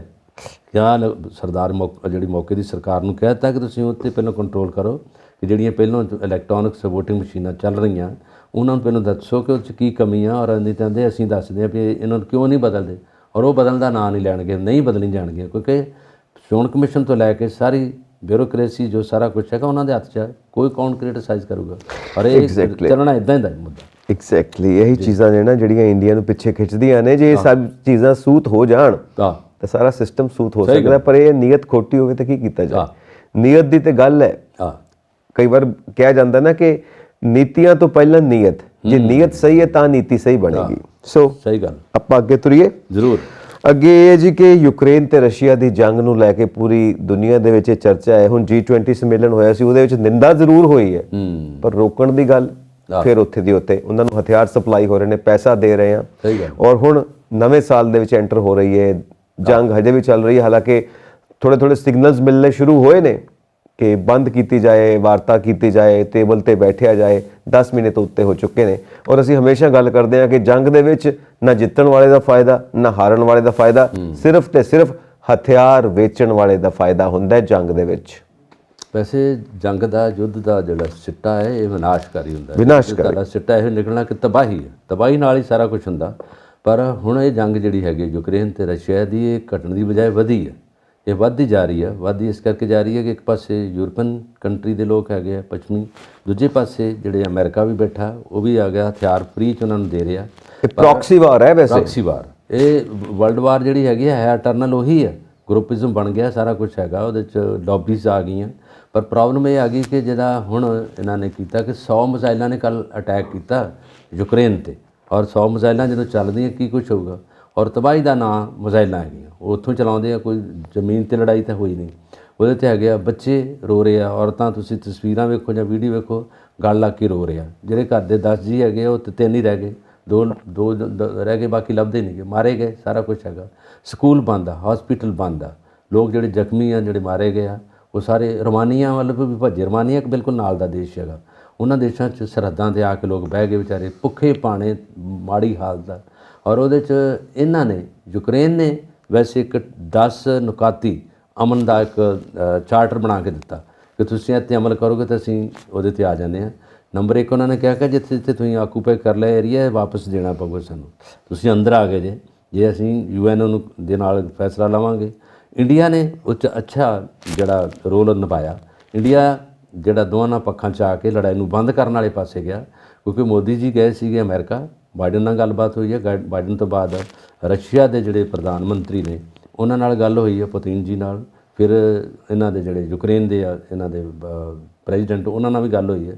ਹੁਣ ਇਹਨਾਂ ਨੇ ਵਿੱਚ ਮਿਲ ਕੇ ਵਿਚੋਲੇ ਦੀ ਤਰ੍ਹਾਂ ਇੱਕ ਗੱਲ ਵਧੀਆ ਨਿਭਾਈ ਆ। ਪਰ ਜਿਹੜੀ 10 ਨੁਕਾਤੀ ਪ੍ਰੋਗਰਾਮ ਆ ਉੱਤੇ ਰਸ਼ੀਆ ਨੇ ਕਹਿਤਾ ਨੋ, ਅਸੀਂ ਨਹੀਂ ਇਹਨੂੰ ਮੰਨਾਂਗੇ, ਅਸੀਂ ਇਹਦੇ ਨਾਲ ਨਹੀਂ ਹੈਗੇ, ਅਸੀਂ ਅੰਦਰ ਤਾਂ ਆ ਗਏ ਹਾਂ, ਪਰ ਅੰਦਰ ਆ ਕੇ ਜਿਹੜਾ ਇਲਾਕਾ ਤੁਹਾਡੇ ਕੋਲ ਹੈਗਾ ਉਹ ਸਾਡਾ ਵਾ, ਬਾਕੀ ਅਸੀਂ ਬੰਦ ਕਰ ਦਿੰਦੇ। ਪਰ ਇੱਥੇ ਇੱਕ ਖੜਕਾਈਆ ਪੱਕਾ ਇਸੇ ਤਰ੍ਹਾਂ ਰਹਿਣਾ ਹੈਗਾ ਜੇ ਰਸ਼ੀਆ ਮੰਨ ਜੇ। ਰਸ਼ੀਆ ਕੋ ਆਪਾਂ ਇੱਕ ਦਿਨ ਗੱਲ ਕੀਤੀ, ਇੰਨੀ ਖੇਤਰਫਲ 'ਚ ਅੱਗੇ ਹੈਗਾ, ਪੂਰੀ ਦੁਨੀਆ ਨਾਲੋਂ ਵੱਡਾ ਦੇਸ਼ ਹੈ, ਉਹਦੇ ਕੋਲ ਆਪਣਾ ਤਾਂ ਦੇਸ਼ ਸੰਭਾਲਿਆ ਨਹੀਂ ਜਾਂਦਾ, ਕਈ ਵਾਰੀ ਸਕੈਟਰਡ ਹੋਇਆ, ਕਈ ਵਾਰੀ ਖੇਰੂ ਹੋਇਆ, ਆਪੋ 'ਚ ਲੜਾਈ ਹੋਈ ਹੈ ਤਾਂ ਸੁਪਰ ਪਾਵਰ ਆ, ਪਰ ਸੁਪਰ ਪਾਵਰ ਨੇ ਇੰਨਾ ਕੁਝ ਕਰਕੇ ਨਾਲ ਦਿਆਂ ਮੈਨੂੰ ਵੀ ਆਂਦੇ ਵੀ ਸਾਨੂੰ ਵੀ ਦੇ ਦਿਓ। ਜਿੱਦਾਂ ਇੱਕ ਬੰਦਾ ਨਹੀਂ ਹੈਗਾ ਉਹਦੇ 2 ਪਲਾਟ ਹੈਗੇ, ਦਾ ਤੀਜਾ ਵੀ ਲੈ ਲਓ, ਤੀਜੇ ਤਾਂ ਦਾ ਚੌਥਾ ਵੀ ਲੈ ਲਓ, ਪੰਜਵਾਂ ਵੀ ਲੈ ਲਓ। ਉਹਨੂੰ ਪੁੱਛਦੇ ਕਿੱਥੋਂ ਤੱਕ ਪਲਾਟ ਆਂਦਾ, ਕੈਨੇਡਾ ਦੇ ਟੋਰਾਂਟੋ ਤੱਕ ਮੇਰੇ ਪਲਾਟ ਆ। ਇਹ ਅੰਦਰ ਦੀ ਬੰਦੇ ਦੀ ਲਾਲਸਾ ਵਾ, ਇਹ ਹੈਗੀ ਰਸ਼ੀਆ ਦੀ। ਹੁਣ ਦੇਖੋ ਮਰਨਗੇ ਇਹ ਵੀ, ਮਰਨਗੇ ਉਹ ਵੀ, ਜੇ ਹੁਣ ਉਹ ਵੀ ਸਿੱਧੇ ਹੋ ਗਏ, ਉਹਨਾਂ ਕੋਲ ਵੀ ਅਮਰੀਕਾ ਨਾਲ ਉਹਨਾਂ ਦੇ ਹੋਰ ਕੰਟਰੀ ਵੀ ਹੈਗੀ। ਅਤੇ ਜਦੋਂ ਅਮਰੀਕਾ ਤੋਂ ਹਥਿਆਰ ਦੇਣੇ ਆ, ਪੈਸਾ ਜਿਹੜਾ ਉਹ ਫ੍ਰੀ ਹੁਣ ਵੰਡ ਰਹੇ, ਸਾਰਾ ਕੁਛ ਹੈਗਾ। ਜੇ ਅਫਗਾਨਿਸਤਾਨ ਤੱਕ ਉਹ ਆ ਕੇ ਲੜਾਈ ਕਰ ਸਕਦਾ ਅਮਰੀਕਾ, ਤੇ ਇਹ ਤਾਂ ਦੂਰ ਨਹੀਂ ਕੁਛ ਵੀ ਹੈਗਾ, ਔਰ ਯੂਕਰੇਨ ਤੋਂ। ਔਰ ਮੇਰਾ ਖਿਆਲ ਆ ਇਹਦੇ ਸਫਰ ਵੀ ਇੰਡੀਆ ਪਹਿਲੋਂ ਰਿਹਾ। ਜਿਹੜੇ ਬੱਚੇ ਆ ਕੇ ਮੈਡੀਕਲ ਕਰ ਰਹੇ, ਆਪਾਂ ਕਈ ਵਾਰੀ ਇਹ ਕਰਤੀ ਗੱਲ ਦਰਸ਼ਕਾਂ ਨਾਲ, ਉਹ ਵਿਚਾਰੇ ਬੱਚੇ ਵੀ ਹੁਣ ਇੱਦਾਂ ਬੈਠੇ ਆ ਕੇ ਮੈਡੀਕਲ ਕਰ ਰਹੇ, ਨਹੀਂ ਤਾਂ ਡਾਕਟਰ ਬਣ ਕੇ ਆਉਣੇ। ਵੈਸੇ ਫਿਊਚਰ ਉਹਨਾਂ ਦਾ ਵੀ ਡਾਰਕ ਹੋ ਗਿਆ। ਬਿਲਕੁਲ ਇੱਕ ਇਹ ਵੀ ਗੱਲ ਕਹੀ ਜਾ ਰਹੀ ਹੈ ਕਿ ਜਿਹੜਾ ਇਹ ਸ਼ਾਂਤੀ ਦਾ ਇੱਕ ਸਮਝੌਤੇ ਵਾਸਤੇ ਇੱਕ ਐਗਰੀਮੈਂਟ ਤਿਆਰ ਹੋਇਆ ਹੈ ਤੇ ਇਹ ਪਹਿਲ ਕੀਤੀ ਜਾ ਰਹੀ ਹੈ, ਇਹਦੇ 'ਚ ਇੰਡੀਆ ਦਾ ਬਹੁਤ ਵੱਡਾ ਰੋਲ ਰਹਿ ਸਕਦਾ ਹੈ, ਕਿਉਂਕਿ G20 ਦੇ ਵਿੱਚ ਪਹਿਲਾਂ ਇੰਡੀਆ ਚੁੱਪ ਰਿਹਾ, ਜੇ ਗੱਲ ਕੀਤੀ ਤਾਂ ਬਹੁਤ ਵਧੀਆ ਗੱਲ ਕੀਤੀ। G20 ਦੇ ਵਿੱਚ ਜਿਹੜੀ ਇੰਡੀਅਨ ਵਿਜ਼ਡਮ ਸਾਹਮਣੇ ਆਈ ਹੈ ਨਾ, ਉਹਦੇ ਕਰਕੇ ਇਹ ਚੀਜ਼ਾਂ ਕਾਫੀ ਡਿਪੈਂਡ ਕਰ ਰਹੀਆਂ ਕਿ ਸ਼ਾਇਦ ਇੰਡੀਆ ਬਹੁਤ ਇੰਪੋਰਟੈਂਟ ਰੋਲ ਅਦਾ ਕਰੇ ਇਹ ਲੜਾਈ ਰੋਕਣ ਦੇ ਵਿੱਚ। ਸੋ ਚੰਗੀ ਗੱਲ ਹੈ, ਚੰਗਾ ਹੋਣਾ ਚਾਹੀਦਾ ਹੈ। ਨਹੀਂ, ਵਿਦੇਸ਼ ਮੰਤਰੀ ਔਰ ਮੋਦੀ ਜੀ ਨੇ ਪਹਿਲਾਂ ਵੀ ਮੀਟਿੰਗਾਂ ਕੀਤੀਆਂ, ਸਾਰਾ ਕੁਝ ਕੀਤਾ, ਪਹਿਲਾਂ ਤਾਂ ਚੁੱਪ ਧਾਰੀ ਰੱਖੀ ਹੈ, ਪਰ ਜਿਹੜੀ ਹੁਣ ਗੱਲ ਕੀਤੀ ਬੜੀ ਪਾਏਦਾਰ, ਬੜੀ ਮਜ਼ਬੂਤ ਆ, ਔਰ ਪੂਰੇ ਵਰਲਡ ਦੇ ਵਿੱਚ ਛਾ ਗਈ ਗੱਲ ਉਹਨਾਂ ਦੀ। ਬਿਲਕੁਲ, ਕਿਉਂਕਿ ਦੇਖੋ ਲੜੀ ਜਾ ਰਹੇ, ਜ਼ਮੀਨ ਤਾਂ ਉੱਥੇ ਹੀ ਰਹਿਣੀ ਹੈ, ਜ਼ਮੀਨ ਕਿੱਥੇ ਜਾਣੀ, ਇਹ ਨਹੀਂ ਕੀ ਲੱਗੇ ਹੋਏ ਆ। ਵੈਸੇ ਦੇਖਣ ਨੂੰ ਦੇਖਿਆ ਜਾਵੇ, ਵੈਸੇ ਮੈਟਰਸ ਬੜੇ ਜਿੱਥੇ ਵੀ ਦੇਖਿਆ ਜਾਵੇ ਨਾ, ਈਗੋ ਦੀ ਲੜਾਈ ਹੈ। ਉਹੀ ਹੁੰਦਾ, ਈਗੋ ਕਲੈਸ਼ ਕਰਦੀ ਹੈ, ਹੋਰ ਕੋਈ ਸਮੱਸਿਆ ਨਹੀਂ। ਕੀ ਹੈ ਕੁਝ ਵੀ ਨਹੀਂ ਹੈ। ਬੈਠ ਕੇ ਤੁਸੀਂ ਮਤਲਬ ਇੰਨੇ ਸਮਝਦਾਰ ਲੋਗੋ ਬੈਠ ਕੇ ਸ਼ਾਂਤੀ ਨਾਲ ਗੱਲ ਤਾਂ ਕਰ ਹੀ ਸਕਦੇ ਹੋ। ਹਿਊਮਨ ਸਾਈਕੀ ਖੰਨਾ ਜੀ ਬੜੀ ਖਰਾਬ ਹੁੰਦੀ ਹੈ, ਜਿੱਧਰ ਵੀ ਜਾਂਦੀ ਹੈ ਥੋੜਾ ਤਬਾਹੀ ਵਾਲੇ ਪਾਸੇ ਹੋ ਗਈ, ਨੈਗੇਟਿਵਿਟੀ ਹੋ ਗਈ ਤੇ ਮਾਰੇ ਗਏ, ਠੀਕ ਹੈ। ਜੇ ਪੋਜ਼ਿਟਿਵਿਟੀ ਆ ਗਈ ਤੇ ਸਾਰਾ ਕੁਝ ਹੈ। ਇਸੇ ਕਰਕੇ ਗੁਰੂਆਂ ਪੀਰਾਂ ਨੇ ਬੜਾ ਕੁਝ ਸਮਝਾਇਆ ਸੀਗਾ ਕਿ ਬੰਦੇ ਬਣ ਕੇ ਸਾਰਾ ਕੁਝ ਕੰਮ ਸ਼ਾਂਤੀ ਨਾਲ ਕਰੋ ਤੇ ਫਿਰ ਬਾਜੋਗੇ। ਜੇ ਮਰਨ ਮਰਾਉਣ ਤੇ ਆ ਗਏ ਤੇ ਫਿਰ ਤਬਾਹੀ ਆ ਗਈ, ਫਿਰ ਤਾਂ ਸਿੱਟਾ ਉਹੀ ਨਿਕਲਣਾ। ਜੰਗ ਦਾ ਨਾਂ ਤੇ ਐਕਸੀਡੈਂਟ ਦਾ ਨਾਂ ਤਾਂ ਮਾੜਾ ਹੀ ਆ। ਜੇ ਕਿਸੇ ਕਿਹਾ ਜਾਂਦਾ ਕਿ ਜੇ ਬੰਦੇ ਦੇ ਅੰਦਰੋਂ ਲਾਲਚ ਕੱਢ ਦਿਓ ਨਾ, ਸਭ ਸਹੀ ਹੈ। ਸਹੀ, ਇਹ ਲਾਲਚ ਦੀ ਸਮੱਸਿਆ ਹੈ ਸਾਰੀ। ਇਹ ਲਾਲਚ ਦਾ ਇਲਾਜ ਕਰਨਾ ਪਏਗਾ। ਜਿਵੇਂ ਕਰੋਨਾ ਦਾ ਇਲਾਜ ਹੈ ਨਾ, ਲਾਲਚ ਵਾਸਤੇ ਵੀ ਕੋਈ ਵੈਕਸੀਨ ਤਿਆਰ ਕਰਨੀ ਪੈਣੀ ਹੈ। ਲਾਲਚ ਦਾ ਜਿਹੜਾ ਹੈਗਾ ਨਾ, ਕਿਸੇ ਵੈਦ ਕੋ ਨਹੀਂ, ਕਿਸੇ ਹਕੀਮ ਕੋ ਨਹੀਂ, ਕਿਸੇ ਡਾਕਟਰ ਕੋ ਨਹੀਂ, ਕਿ ਜਾਂ ਤਾਂ ਮਾਵਾਂ ਕੋ ਪਾਲਣ ਪੋਸ਼ਣ ਚੰਦਾ, ਚੰਗੇ ਪਾਲਣ ਪੋਸ਼ਣ ਨਾਲ ਬੱਚੇ ਨੂੰ ਵੱਡਾ ਕਰ ਦੇਣ। ਜਦੋਂ ਉਹਨਾਂ ਦੀ ਪੈਦਾਵਾਰ ਤੋਂ ਬਾਅਦ ਜੋ ਕੁਛ ਉਹਨਾਂ ਨੇ ਵੇਖਿਆ, ਜੋ ਕੁਛ ਕੀਤਾ, ਉਹੀ ਇਕੱਠਾ ਕਰਨਾ ਪਾਉਂਦੇ। ਸਿਕੰਦਰ ਦੇਖੋ, ਪੂਰੀ ਦੁਨੀਆ ਜਿੱਤ ਕੇ ਵੀ ਉਹਦੇ ਲਾਲਸਾ ਨਹੀਂ ਮਰੀ, ਪੂਰੀ ਦੀ ਪੂਰੀ, ਹੈ ਕਿ ਨਹੀਂ। ਜਿਹੜੇ ਨਾਦਰ ਆ ਉਹ ਇੱਥੇ ਆਏ। ਅਬਦਾਲੀ ਨੇ 17 ਹਮਲੇ ਇੰਡੀਆ ਤੇ ਕੀਤੇ, ਫਿਰ ਵੀ ਨਹੀਂ ਰੱਜੇ, ਹੈ ਨਾ। ਅੰਗਰੇਜ਼ ਸਾਡੇ ਤੇ 300 ਸਾਲਾਂ ਵੀ ਕਰਕੇ ਫਿਰ ਰੱਜੇ ਨਹੀਂ। ਪੂਰੀ ਦੁਨੀਆ ਤੇ ਸੂਰਜ ਉਹਨਾਂ ਦਾ ਸ਼ਿਵ। ਇੱਕ ਨਾ ਬਜ਼ੁਰਗ ਪਤਾ ਕੀ ਕਹਿੰਦੇ ਹੁੰਦੇ ਨੇ, ਕਹਿੰਦੇ ਇੱਕ ਤਾਂ ਹੁੰਦਾ ਪੇਟ ਭਰ ਜਾਂਦਾ, ਪਰ ਜਦੋਂ ਪੇਟੀਆਂ ਭਰਨ ਲੱਗ ਪਓ ਨਾ, ਪੇਟੀਆਂ ਨਹੀਂ ਮੁੱਕਦੀਆਂ, ਉਹ ਇੱਕ ਤੋਂ ਬਾਅਦ ਦੂਜੀ ਤੋਂ ਬਾਅਦ ਤੀਜੀ। ਪੇਟ ਭਰਨਾ ਠੀਕ ਹੈ, ਪੇਟੀਆਂ ਭਰਨੀਆਂ ਮੁਸ਼ਕਲ ਨੇ। ਸੋ ਇੰਤਹਾ ਆਪਾਂ ਅੱਗੇ ਚੱਲਦੇ ਹਾਂ, ਪੇਟੀਆਂ ਦੀ ਗਿਣਤੀ ਤੇ ਬਹੁਤ ਜ਼ਿਆਦਾ ਹੋ ਜਾਣੀ ਆ। ਸੋ ਰਾਹੁਲ ਗਾਂਧੀ ਨੇ ਕਹਿੰਦੇ ਨੇ ਕਿ 113 ਵਾਰ ਸਿਕਿਉਰਿਟੀ ਪ੍ਰੋਟੋਕੋਲ ਤੋੜ ਦਿੱਤਾ ਹੈ। CRPF ਨੇ ਇੱਕ ਰਿਪੋਰਟ ਦਿੱਤੀ ਹੈ। CRPF ਇਹ ਜਿਹੜੀ ਪਦ ਯਾਤਰਾ ਹੋ ਰਹੀ ਹੈ ਭਾਰਤ ਜੋੜੋ, ਜਿਹੜੀ ਨੈਸ਼ਨਲ ਸਿਕਿਉਰਿਟੀ ਦੀ ਜਿਹੜੀ ਏਜੰਸੀ ਹੈ CRPF, ਉਹਨਾਂ ਦੇ ਜਿਹੜੇ ਕਮਾਂਡਰ ਨੇ, ਉਹਨਾਂ ਨੇ ਕਹਿਤਾ ਕਿ ਜਦੋਂ ਇਹ ਆਏ ਆ, ਇਹਨਾਂ ਨੇ ਵੈਸੇ ਰਾਹੁਲ ਗਾਂਧੀ ਨੇ ਸੁਰੱਖਿਆ ਮੰਗੀ, ਆਪਣੀ ਸਿਕਿਉਰਿਟੀ ਦੀ ਡਿਮਾਂਡ ਕੀਤੀ। ਤਾਂ ਉਹਨਾਂ ਕਿਹਾ ਤੂੰ ਤਾਂ ਇਹ ਗੱਲ ਕਰ ਰਿਹਾ, ਪਹਿਲਾਂ 113 ਵਾਰੀ ਗਿਣਦੇ ਰਹੇ, ਜਿੱਦਾਂ ਤੂੰ 113 ਵਾਰੀ ਜਿਹੜੀ ਸਿਕਿਉਰਿਟੀ ਦੇ ਕੋਡ ਆਫ ਕੰਡਕਟਾਂ ਨੂੰ ਤੋੜਿਆ, ਤੂੰ ਲੋਕਾਂ 'ਚ ਮਿਕਸ ਹੁੰਨਾ, ਲੋਕਾਂ ਨਾਲ ਗੱਲ ਕਰਦਾ, ਸਿਕਿਉਰਿਟੀ ਦੇ ਪੁਆਇੰਟ ਆਫ ਵਿਊ ਤੋਂ ਇਹ ਗਲਤ ਗੱਲ ਹੈ, ਤੂੰ ਸਾਰਾ ਪ੍ਰੋਟੋਕਾਲ ਤੋੜ ਦਿੱਤਾ ਇਹਦਾ। ਅਤੇ ਉਹਨਾਂ ਨੇ ਕਿਹਾ, ਪਰ ਇਹਨਾਂ ਦੀ ਜਿਹੜੀ ਸਰਕਾਰ, ਜਿਹੜੇ ਇੱਕ ਹੈਗੇ ਨੇ ਕਾਂਗਰਸ ਦੇ ਨੇਤਾ, ਉਹਨਾਂ ਨੇ ਕਹਿਤਾ ਕਿ ਜੇ ਅਸੀਂ ਇਹ ਸਾਡੇ ਜਿਹੜੇ ਨੇਤਾ ਨੇ ਇਹਨਾਂ ਨੇ ਇਹ ਅਸੂਲ ਭੰਗ ਕਰ ਦਿੱਤਾ, ਤਾਂ ਤੁਹਾਡੇ ਜਿਹੜੇ ਪ੍ਰਧਾਨ ਮੰਤਰੀ ਨੇ ਉਹਨਾਂ ਨੇ ਵੀ ਇਹ ਕਰਦੇ, ਉਹ ਵੀ ਲੋਕਾਂ ਜਾ ਵੜਦੇ ਆ। ਜਦੋਂ ਇਲੈਕਸ਼ਨ ਹੁੰਦੀ ਹੈ ਤਾਂ ਉਹਦੇ ਬਨਾਰਸ ਦੇ ਜਦੋਂ UP ਜਾਂਦੇ ਆ, ਸ਼ਰੇਆਮ ਲੋਕਾਂ ਨਾਲ ਹੱਥ ਮਿਲਾਉਂਦੇ, ਸ਼ਰੇਆਮ ਜਾਂਦੇ ਆ।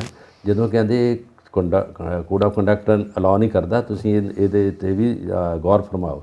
ਔਰ ਇਸੇ ਕਰਕੇ ਹੁਣ ਰਾਹੁਲ ਗਾਂਧੀ ਨੇ ਕਹਿਤਾ ਮੈਨੂੰ ਸਿਕਿਉਰਿਟੀ ਦਿਓ, ਸਾਰਾ ਕੁਝ ਸਿਕਿਉਰਿਟੀ ਦੇ ਦਿਓ ਤਾਂ ਕਿ ਮੈਂ ਆਪਣੇ ਪਦ ਯਾਤਰਾ ਨੂੰ ਉਸੇ ਤਰ੍ਹਾਂ ਕਰਾਂ, ਕਿਉਂਕਿ ਕੰਨਿਆ ਕੁਮਾਰੀ ਤੋਂ ਕਸ਼ਮੀਰ ਤੱਕ ਤੇ ਇਹਨਾਂ ਨੇ ਸ਼ੁਰੂ ਕਰ ਦਿੱਤਾ।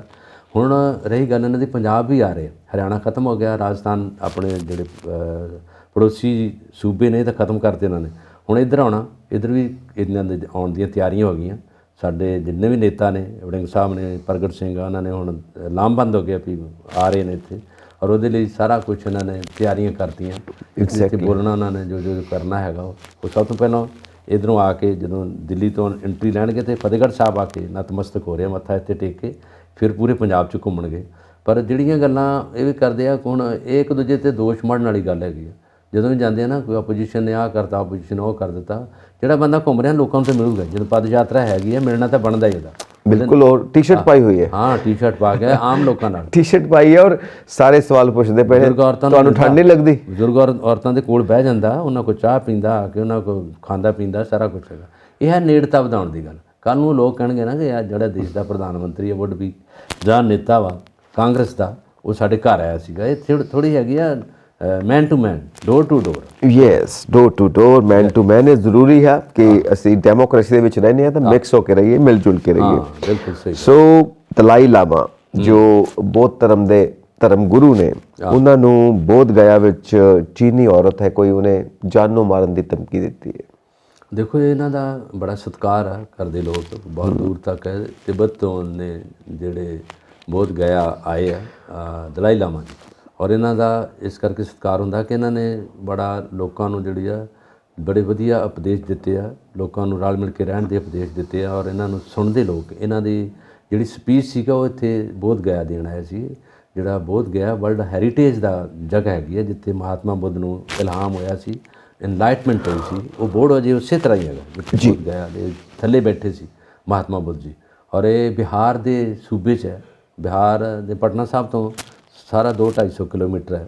ਔਰ ਉੱਥੇ ਇੱਕ ਸ਼ੱਕੀ ਔਰਤ ਨੂੰ ਜਦੋਂ ਇਹਨਾਂ ਨੇ ਕੈਪਚਰ ਕੀਤਾ, ਜਿਹੜੀਆਂ ਏਜੰਸੀਆਂ ਉਹਨੂੰ ਪਤਾ ਕੀਤਾ ਤਾਂ ਉਹ ਔਰਤ ਉਹੀ ਨਿਕਲੀ ਚਾਈਨਾ ਦੀ ਸੀ। ਫਿਰ ਉਹਨਾਂ ਨੂੰ ਗ੍ਰਿਫਤਾਰ ਕੀਤਾ ਉਹਨਾਂ ਨੇ, ਔਰ ਉਹਨੇ ਮੰਨਿਆ ਕਿ ਮੈਂ ਇਸ ਤਰ੍ਹਾਂ ਦਾ ਚਾਹੁੰਦੀ ਸੀਗੀ। ਉਹਦੇ ਪਿੱਛੇ ਹੋਰ ਵੀ ਗੁਪੀਆ ਏਜੰਸੀਆਂ ਵਾ।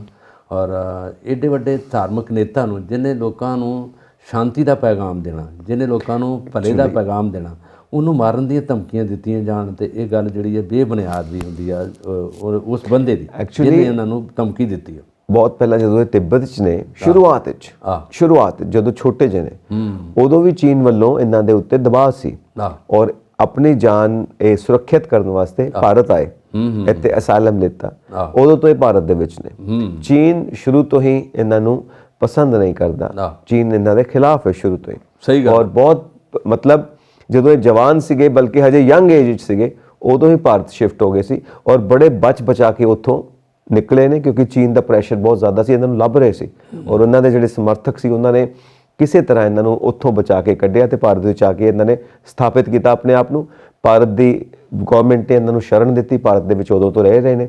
ਔਰ ਉੱਥੇ ਇਹਨਾਂ ਨੂੰ ਬਚਾਉਣ ਦੇ ਵਿੱਚ ਕਈ ਲੋਕਾਂ ਦੀਆਂ ਜਾਨਾਂ ਵੀ ਗਈਆਂ ਜੋ ਤਿੱਬਤ ਵਿੱਚ ਇਹਨਾਂ ਦੇ ਸ਼ਰਧਾਲੂ ਰਹੇ ਨੇ, ਕਿਉਂਕਿ ਇਹਨਾਂ ਦਾ ਇਹ ਸਿਸਟਮ ਹੁੰਦਾ ਹੈ ਕਿ ਇਹ ਲਾਮਾ ਸਰੀਰ ਤਿਆਗਣ ਤੋਂ ਪਹਿਲਾਂ ਇਹ ਦੱਸ ਦਿੰਦੇ ਨੇ ਕਿ ਮੇਰਾ ਅਗਲਾ ਜਨਮ ਕਿੱਥੇ ਹੋਣਾ ਹੈ। ਇਹ ਗੱਲ ਠੀਕ ਹੈ। ਔਰ ਉਹੀ ਕਹਿੰਦੇ ਨੇ, ਉਹੀ ਆਤਮਾ ਹੈ ਜਿਹੜੀ ਸਦੀਆਂ ਤੋਂ ਟਰੈਵਲ ਕਰਦੀ ਹੋਈ ਇੱਥੇ ਤੱਕ ਆਈ ਹੈ, ਹੁਣ ਅੱਗੇ ਕਿੱਥੇ ਜਾਣਾ ਹੈ ਇਹ ਪਹਿਲਾਂ ਹੀ ਦੱਸਣਗੇ। ਇਸ ਕਰਕੇ ਸ਼ਰਧਾਲੂ ਇਹਨਾਂ ਦੀ ਇੱਜ਼ਤ ਕਰਦੇ ਨੇ, ਨਤਮਸਤਕ ਹੁੰਦੇ ਨੇ। ਹਾਂ, ਜਿਹੜੀ ਤੁਸੀਂ ਦੱਸਿਆ ਨਾ ਕਿ ਅਗਲਾ ਅਨਿਆਈ ਕੌਣ ਹੈਗਾ ਜਿਨ੍ਹਾਂ ਨੇ ਇਸ ਗੱਦੀ ਤੇ ਬਹਿਣਾ ਆ ਕੇ ਦੁਬਾਰਾ, ਉਹ ਫਿਰ ਇਹ ਦੱਸਦੇ ਆਪਣੇ ਆ ਉਸ ਜਗ੍ਹਾ ਤੇ ਬੈਠੇ ਆ ਉਮਰ ਹੋ ਗਈ ਉਹਨਾਂ ਦੀ, ਹੁਣ ਇਸ ਵੇਲੇ ਉਹ ਇਸ ਦਿਸ਼ਾ 'ਚ ਉਹਨਾਂ ਨੂੰ ਫਿਰ ਇਹ ਵੇਖਦੇ ਵੀ ਆ ਜੋ ਉਹਦੇ ਬਾਰੇ ਉਹਨਾਂ ਦੇ ਦੱਸਦੇ ਆ, ਜੋ ਉਹਨਾਂ ਦੀ ਹੈਬਿਟ ਦੱਸਦੇ ਆ ਜਾਂ ਉਹਦਾ ਰਹਿਣ ਸਹਿਣ ਦਾ ਬਿਲਕੁਲ ਉਸੇ ਤਰ੍ਹਾਂ ਦਾ ਹੁੰਦਾ, ਨਿਸ਼ਾਨੀਆਂ ਦੱਸਦੇ ਨੇ। ਉਹ ਫਿਰ ਉਸੇ ਤਰ੍ਹਾਂ ਗਿਆ। ਹੁਣ ਇਹ ਜਿਹੜੇ ਵੀ ਇਸ ਵੇਲੇ ਪ੍ਰੈਜ਼ੈਂਟਲੀ ਇੱਥੇ ਬਿਰਾਜਮਾਨ ਨੇ ਗੱਦੀ ਤੇ, ਉਹਨਾਂ ਤੋਂ ਪਹਿਲਾਂ ਵੀ ਦਲਾਈ ਲਾਮਾ ਬਹੁਤ ਹੋ ਚੁੱਕੇ ਆ ਔਰ ਉਹਦੇ ਨਾਲ ਇਸ ਗੱਦੀ ਦੇ ਨਾਲ ਮਿਲਦੇ ਜਿਹੜੇ ਨੇ ਉਹ ਆਉਂਦੇ ਆ।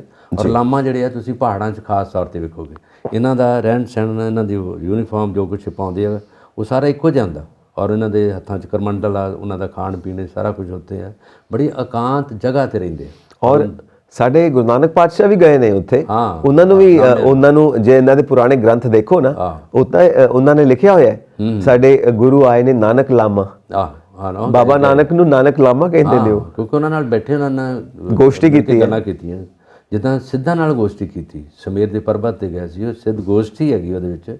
ਉਹਨਾਂ ਨਾਲ ਵਾਰਤਾਲਾਪ ਸਾਰਾ ਹੋਇਆ, ਉਹਦੇ 'ਚ ਉਹ ਗੱਲਬਾਤ ਦਾ ਜਿਹੜਾ ਵਿਸ਼ਾ ਤਾਂ ਜੋ ਕੁਛ ਹੈਗਾ ਅਜੇ ਵੀ ਗੁਰੂ ਗ੍ਰੰਥ ਸਾਹਿਬ 'ਚ ਜਾਂ ਤੁਸੀਂ ਜਿਹੜੀ ਧਾਰਮਿਕ ਹੋਰ ਵੀ ਸਾਡੇ ਗ੍ਰੰਥ ਨੇ ਉਹਨਾਂ 'ਚ ਪਤਾ ਲੱਗ ਜਾਂਦਾ ਸੀ। ਬਿਲਕੁਲ ਪਤਾ ਲੱਗਦਾ, ਜਨਮ ਸਾਖੀਆਂ 'ਚ ਜਨਮ ਸਾਖੀਆਂ 'ਚ ਪਤਾ ਲੱਗਦਾ ਹੈ। ਗੁਰੂ ਨਾਨਕ ਪਾਤਸ਼ਾਹ ਦੀ ਜਿਹੜੀ ਉੱਥੇ ਯਾਤਰਾਵਾਂ ਨੇ, ਉਦਾਸੀਆਂ, ਉਹ ਸਭ ਪਤਾ ਲੱਗਦੀਆਂ ਨੇ ਉਹਦੇ ਵਿੱਚੋਂ।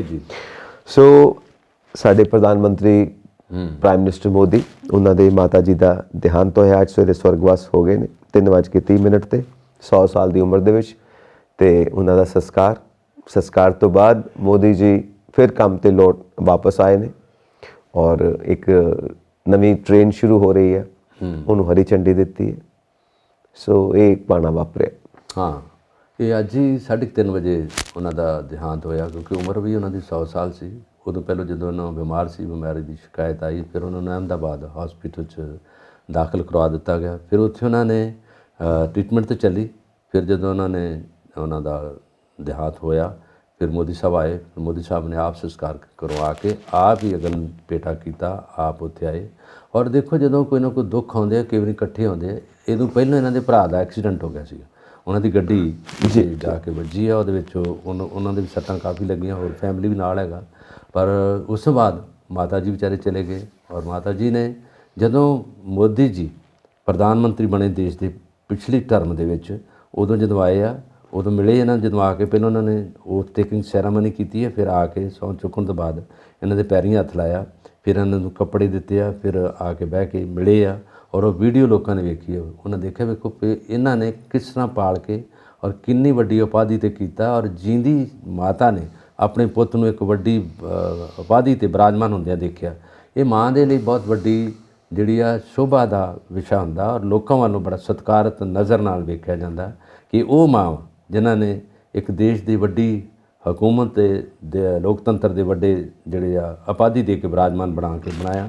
ਇਹ ਮਾਂ ਦੀ ਬਦੌਲਤ ਹੁੰਦਾ ਕਿ ਮਾਂ ਨੇ ਉਹਨਾਂ ਨੂੰ ਕੈਸੀ ਸਿੱਖਿਆ ਦਿੱਤੀ, ਕੀ ਕੁਛ ਕੀਤਾ, ਕਿੱਥੇ ਕਿੱਥੇ ਅਰਦਾਸਾਂ ਕੀਤੀਆਂ ਹੋਣਗੀਆਂ, ਕੀ ਕੁਛ ਕੀਤਾ ਦਾ ਜੋ ਵੀ ਕ੍ਰੈਡਿਟ ਆ, ਜੋ ਵੀ ਸਥਾਪਿਤ ਕਰਨ ਦਾ ਜੋ ਅੱਗੇ ਉਹਨਾਂ ਨੂੰ ਹੁੰਦਾ ਉਪਦੇਸ਼ ਗੁਰੂ ਵੱਲੋਂ, ਉਹ ਸਾਰਾ ਕੁਛ ਮਾਂ ਨੂੰ ਜਾਂਦਾ। ਇਹੀ ਸਾਰਾ ਕੁਛ ਹੁੰਦਾ, ਕਿਉਂਕਿ ਮਾਂ ਨੂੰ ਤਾਂ ਉਹ ਨਜ਼ਰ ਆਉਂਦਾ ਕਿ ਇਹਨੇ ਕੀ ਬਣਨਾ, ਕੀ ਕੁਛ ਮੈਂ ਇਹਦੇ ਲਈ ਸੋਚਿਆ। ਉਹਨਾਂ ਦੀਆਂ ਅਰਦਾਸਾਂ ਹੀ ਸੱਚੀਆਂ ਹੋ ਜਾਂਦੀਆਂ। ਇਸੇ ਕਰਕੇ ਅੱਜ ਸਾਰੇ ਦੇਸ਼ ਵਿੱਚ ਇਹ ਮਾਤਮ ਛਾ ਗਿਆ ਉਹਨਾਂ ਦੀ ਮੌਤ ਸੁਣ ਕੇ। ਮਾਂ ਦੀ ਮੌਤ ਸੁਣ ਕੇ ਤੇ ਸਾਰਿਆਂ ਦੇ ਹਿਰਦੇ ਬਲੁੰਦਰੇ ਜਾਂਦੇ, ਇਸ ਕਰਕੇ ਕਿ ਮਾਂ ਵਾ ਜਿਨ੍ਹਾਂ ਨੇ ਪਾਲ ਕੇ ਵੱਡੀ ਜਗ੍ਹਾ 'ਤੇ ਬਿਠਾਇਆ। ਔਰ ਉਹਨਾਂ ਦਾ ਪਰਿਵਾਰ ਬੜਾ ਸੰਯੁਕਤ ਪਰਿਵਾਰ ਆ, ਜੁਆਇੰਟ ਫੈਮਿਲੀ ਆ। ਔਰ ਉਹ ਸਾਰਾ ਪਰਿਵਾਰ ਵੀ ਇਕੱਠਾ ਹੋਇਆ ਔਰ ਉਹਦੀ ਵੀਡੀਓ ਵਾਰ-ਵਾਰ ਵਾਇਰਲ ਹੋ ਰਹੀ ਹੈ, ਲੋਕਾਂ 'ਚ ਵੇਖ ਰਹੇ ਆ। ਲੋਕਾਂ ਨੇ ਬੜੇ ਸਤਿਕਾਰਤ ਨਜ਼ਰ ਨਾਲ ਵੇਖਿਆ, ਬੜੇ ਜਿਹੜੇ ਆਦਰਯੋਗ ਤਰੀਕੇ ਨਾਲ ਵੇਖਿਆ ਕਿ ਮਾਂ ਦਾ ਹੈ। ਔਰ ਮਾਂ ਨੇ ਜਦੋਂ ਵੀ ਆਉਂਦੇ ਸੀ ਉਹਨਾਂ ਨਾਲ, ਜਦੋਂ ਕੋਈ ਵੱਡਾ ਕੰਮ ਕਰਕੇ ਆਉਂਦੇ, ਮਾਂ ਦੇ ਚਰਨੀ ਢਹਿੰਦੇ ਸੀ ਆ ਕੇ। ਇਹ ਗੱਲ ਬਹੁਤ ਵੱਡੀ ਹੈ ਸਾਡੇ ਇੰਡੀਆ ਦੇ। ਬਿਲਕੁਲ ਜੀ, ਬਿਲਕੁਲ। ਮਾਂ ਦੇ ਪੈਰਾਂ 'ਚ ਜੰਨਤ ਹੁੰਦੀ ਹੈ, ਜਿਸ ਸਾਨੂੰ ਸਾਡੇ ਬਜ਼ੁਰਗ ਸਮਝਾਉਂਦੇ ਨੇ। ਹਾਂ, ਸੋ ਚੱਲਿਆ ਜਾਵੇ ਹੁਣ। ਜ਼ਰੂਰ, ਬਿਲਕੁਲ। ਤੇ ਇੱਕ ਆਪਣੇ ਦਰਸ਼ਕਾਂ ਨਾਲ ਇਹ ਵੀ ਹੈ ਕਿ ਆਪਣਾ ਆਖਰੀ ਪ੍ਰੋਗਰਾਮ ਹੈ ਇਸ ਸਾਲ ਦਾ 2022 ਦਾ, ਇਹਨੂੰ ਆਪਾਂ ਅੱਜ ਅਲਵਿਦਾ ਕਹਿ ਰਹੇ ਹਾਂ। ਔਰ ਸਾਡੇ ਦਰਸ਼ਕ ਇਸ ਗੱਲ ਤੋਂ ਬਿਲਕੁਲ ਖੁਸ਼ ਵੀ ਹੋਣਗੇ ਕਿ ਇਸ ਨਵੇਂ ਵਰ੍ਹੇ ਆਉਣ ਤੋਂ ਪਹਿਲਾਂ ਅਸੀਂ ਪੁਰਾਣੇ ਸਾਲ ਦੇ ਵਿੱਚ ਜੋ ਅਸੀਂ ਇਹ ਲਮਹੇ ਗੁਜ਼ਾਰੇ ਹੈ, ਇਹਨਾਂ ਘੜੀਆਂ ਪਲਾਂ 'ਚ ਤੰਦਰੁਸਤੀ ਸਾਰੇ ਦਰਸ਼ਕਾਂ ਨੂੰ, ਸਾਡੇ ਸੁਣਨ ਵਾਲੇ ਸਾਰੇ ਵੀਰਾਂ ਭਰਾਵਾਂ ਨੂੰ, ਔਰ ਸਾਡੇ ਦੇਸ਼ਾਂ ਪ੍ਰਦੇਸ਼ਾਂ 'ਚ ਬੈਠੇ ਸਾਰੇ ਮਿੱਤਰ ਸੱਜਣਾਂ ਨੂੰ, ਔਰ ਸਾਰੇ ਇਸ ਅਰਦਾਸ ਨਾਲ ਜੁੜਨ ਕਿ ਤਾਂ ਕਿ ਜਿਹੜਾ ਦੇਸ਼ ਦਾ ਹਰ ਬੱਚਾ, ਬੁੱਢਾ ਔਰ ਸਾਰੀਆਂ ਔਰਤਾਂ, ਭੈਣ ਭਰਾ ਨੇ ਆਉਣ ਵਾਲੇ ਵਰ੍ਹੇ ਵਿੱਚ ਖੁਸ਼ਹਾਲ ਰਹਿਣ। ਔਰ ਜੋ ਅਸੀਂ ਪਿੱਛੇ ਜੋ ਕੁਝ ਕੀਤਾ, ਕਈ ਦੁੱਖ ਆਏ, ਕਈ ਸੁੱਖ ਆਏ, ਕਈ ਘੜੀਆਂ ਇਸ ਤਰ੍ਹਾਂ ਦੀਆਂ ਆਉਂਦੀਆਂ, ਕਈ ਉਤਰਾਅ ਚੜ੍ਹਾਅ ਆਉਂਦੇ ਆ ਆਪਣੇ ਜੀਵਨ ਵਿੱਚ। ਉਹਨਾਂ ਉਤਰਾਵਾਂ ਚੜ੍ਹਾਵਾਂ 'ਚੋਂ ਨਿਕਲ ਕੇ ਫਿਰ ਵੀ ਲੋਕ ਖੁਸ਼ਹਾਲ ਨੇ। ਪੰਜਾਬ ਦਾ ਸੂਬਾ ਜਿੱਥੋਂ ਅਸੀਂ ਬੋਲ ਰਹੇ ਹਾਂ, ਇਹ ਬੜਾ ਖੁਸ਼ਹਾਲ ਸੂਬਾ ਹੈ, ਗੁਰੂਆਂ ਪੀਰਾਂ ਦੀ ਧਰਤੀ ਹੈ। ਔਰ ਇਸ ਧਰਤੀ ਤੋਂ ਅਸੀਂ ਸਾਰਿਆਂ ਨੂੰ ਇਹ ਆਦਰ ਸਤਿਕਾਰ ਨਾਲ ਗੱਲ ਸਾਂਝੀ ਕਰਦੇ ਹਾਂ ਕਿ ਪਿਆਰੇ ਦਰਸ਼ਕੋ, ਆਉਣ ਵਾਲਾ ਸਮਾਂ ਸਾਰਿਆਂ ਲਈ ਖੁਸ਼ੀਆਂ ਵਾਲਾ ਆਵੇ। ਔਰ ਇਸੇ ਤਰ੍ਹਾਂ ਸੰਜੀਵ ਖੰਨਾ ਜੀ ਅਤੇ ਬਲਕਾਰ ਸਿੰਘ ਤੁਹਾਡੇ ਨਾਲ ਮਿਲਦੇ ਰਹਿਣਗੇ। ਔਰ ਇਸੇ ਤਰ੍ਹਾਂ ਇਸ ਚੈਨਲ ਦੇ ਜਿਹੜੇ ਪੈਰੋਕਾਰ ਨੇ, CEO ਨੇ ਗੁਰਜਤਿੰਦਰ ਰੰਧਾਵਾ ਜੀ ਵੀ ਤੁਹਾਡੀ ਸੇਵਾ ਇਸੇ ਤਰ੍ਹਾਂ ਕਰਦੇ ਰਹਿਣਗੇ। ਇਸੇ ਤਰ੍ਹਾਂ ਪ੍ਰੋਗਰਾਮ ਤੁਹਾਡੀਆਂ ਖੁਸ਼ੀਆਂ ਵੰਡਦੇ ਰਹਿਣਗੇ ਅਤੇ ਤੁਸੀਂ ਵੀ ਕੁਛ ਇਹਨਾਂ ਨਾਲ ਸਾਂਝਾ ਕਰੋ। ਬਸ ਅਸੀਂ ਇਹੀ ਕਹਾਂਗੇ, ਹੈਪੀ ਨਿਊ ਈਅਰ ਤੇ ਖੁਸ਼ ਰਹੋ ਔਰ ਹਮੇਸ਼ਾ ਆਪ ਵੀ ਖੁਸ਼ ਰਹੋ ਤੇ ਬਾਕੀਆਂ ਨੂੰ ਵੀ ਖੁਸ਼ ਰੱਖੋ। ਜੇ ਕਿਸੇ ਨਾਲ ਕੋਈ ਨਾਰਾਜ਼ਗੀ ਹੈ ਨਾ, ਉਹ 2022 ਦੇ ਵਿੱਚ ਛੱਡ ਦਿਓ। 2023 ਦੇ ਵਿੱਚ ਉਹਨਾਂ ਨਾਲ ਦੋਸਤੀ ਕਰੋ, ਕਿਉਂਕਿ ਜ਼ਿੰਦਗੀ ਬਹੁਤ ਛੋਟੀ ਹੈ, ਪਿਆਰ ਕਰਨ ਵਾਸਤੇ ਛੋਟੀ ਹੈ। ਅਸੀਂ ਨਫ਼ਰਤ ਕਿਉਂ ਕਰਦੇ ਹਾਂ? ਨਫ਼ਰਤ ਕਰਨ ਵਾਸਤੇ ਸਮਾਂ ਕਿੱਥੇ ਸਾਡੇ ਕੋਲ? ਬੜੀ ਛੋਟੀ ਜ਼ਿੰਦਗੀ ਹੁੰਦੀ ਆ, ਪਿਆਰ ਵੰਡੋ। ਸ਼ਾਰਟ ਲਿਵਡ ਹੁੰਦਾ ਬੰਦਾ, ਬਿਲਕੁਲ। ਆਇਆ ਤਾਂ ਗਿਆ। ਖੁਸ਼ੀ ਰਹੋ, ਆਬਾਦ ਰਹੋ ਔਰ ਹਮੇਸ਼ਾ ਆਪਣੇ ਪਰਿਵਾਰ ਦਾ ਖਿਆਲ ਰੱਖੋ। ਜੋ ਬੰਦਾ ਆਪਣੇ ਪਰਿਵਾਰ ਦਾ ਖਿਆਲ ਰੱਖਦਾ ਹੈ ਉਹ ਸਹੀ ਮਾਇਨਿਆਂ ਦੇ ਵਿੱਚ ਸਹੀ ਇਨਸਾਨ ਹੈ। ਔਰ ਬਾਕੀ ਆਪਣੇ ਦੋਸਤਾਂ ਨਾਲ, ਮਿੱਤਰਾਂ ਨਾਲ, ਸਭ ਨਾਲ ਬਣਾ ਕੇ ਰੱਖੋ। ਸਭ ਦੀ ਸੁੱਖ ਖੈਰ ਮੰਗੋ, ਸਭ ਦੀ ਬਿਹਤਰੀ ਮੰਗੋ, ਕਦੀ ਕਿਸੇ ਦਾ ਬੁਰਾ ਨਾ ਸੋਚੋ।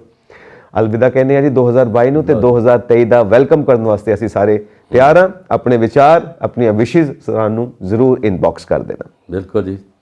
ਸਤਿ ਸ਼੍ਰੀ ਅਕਾਲ ਜੀ।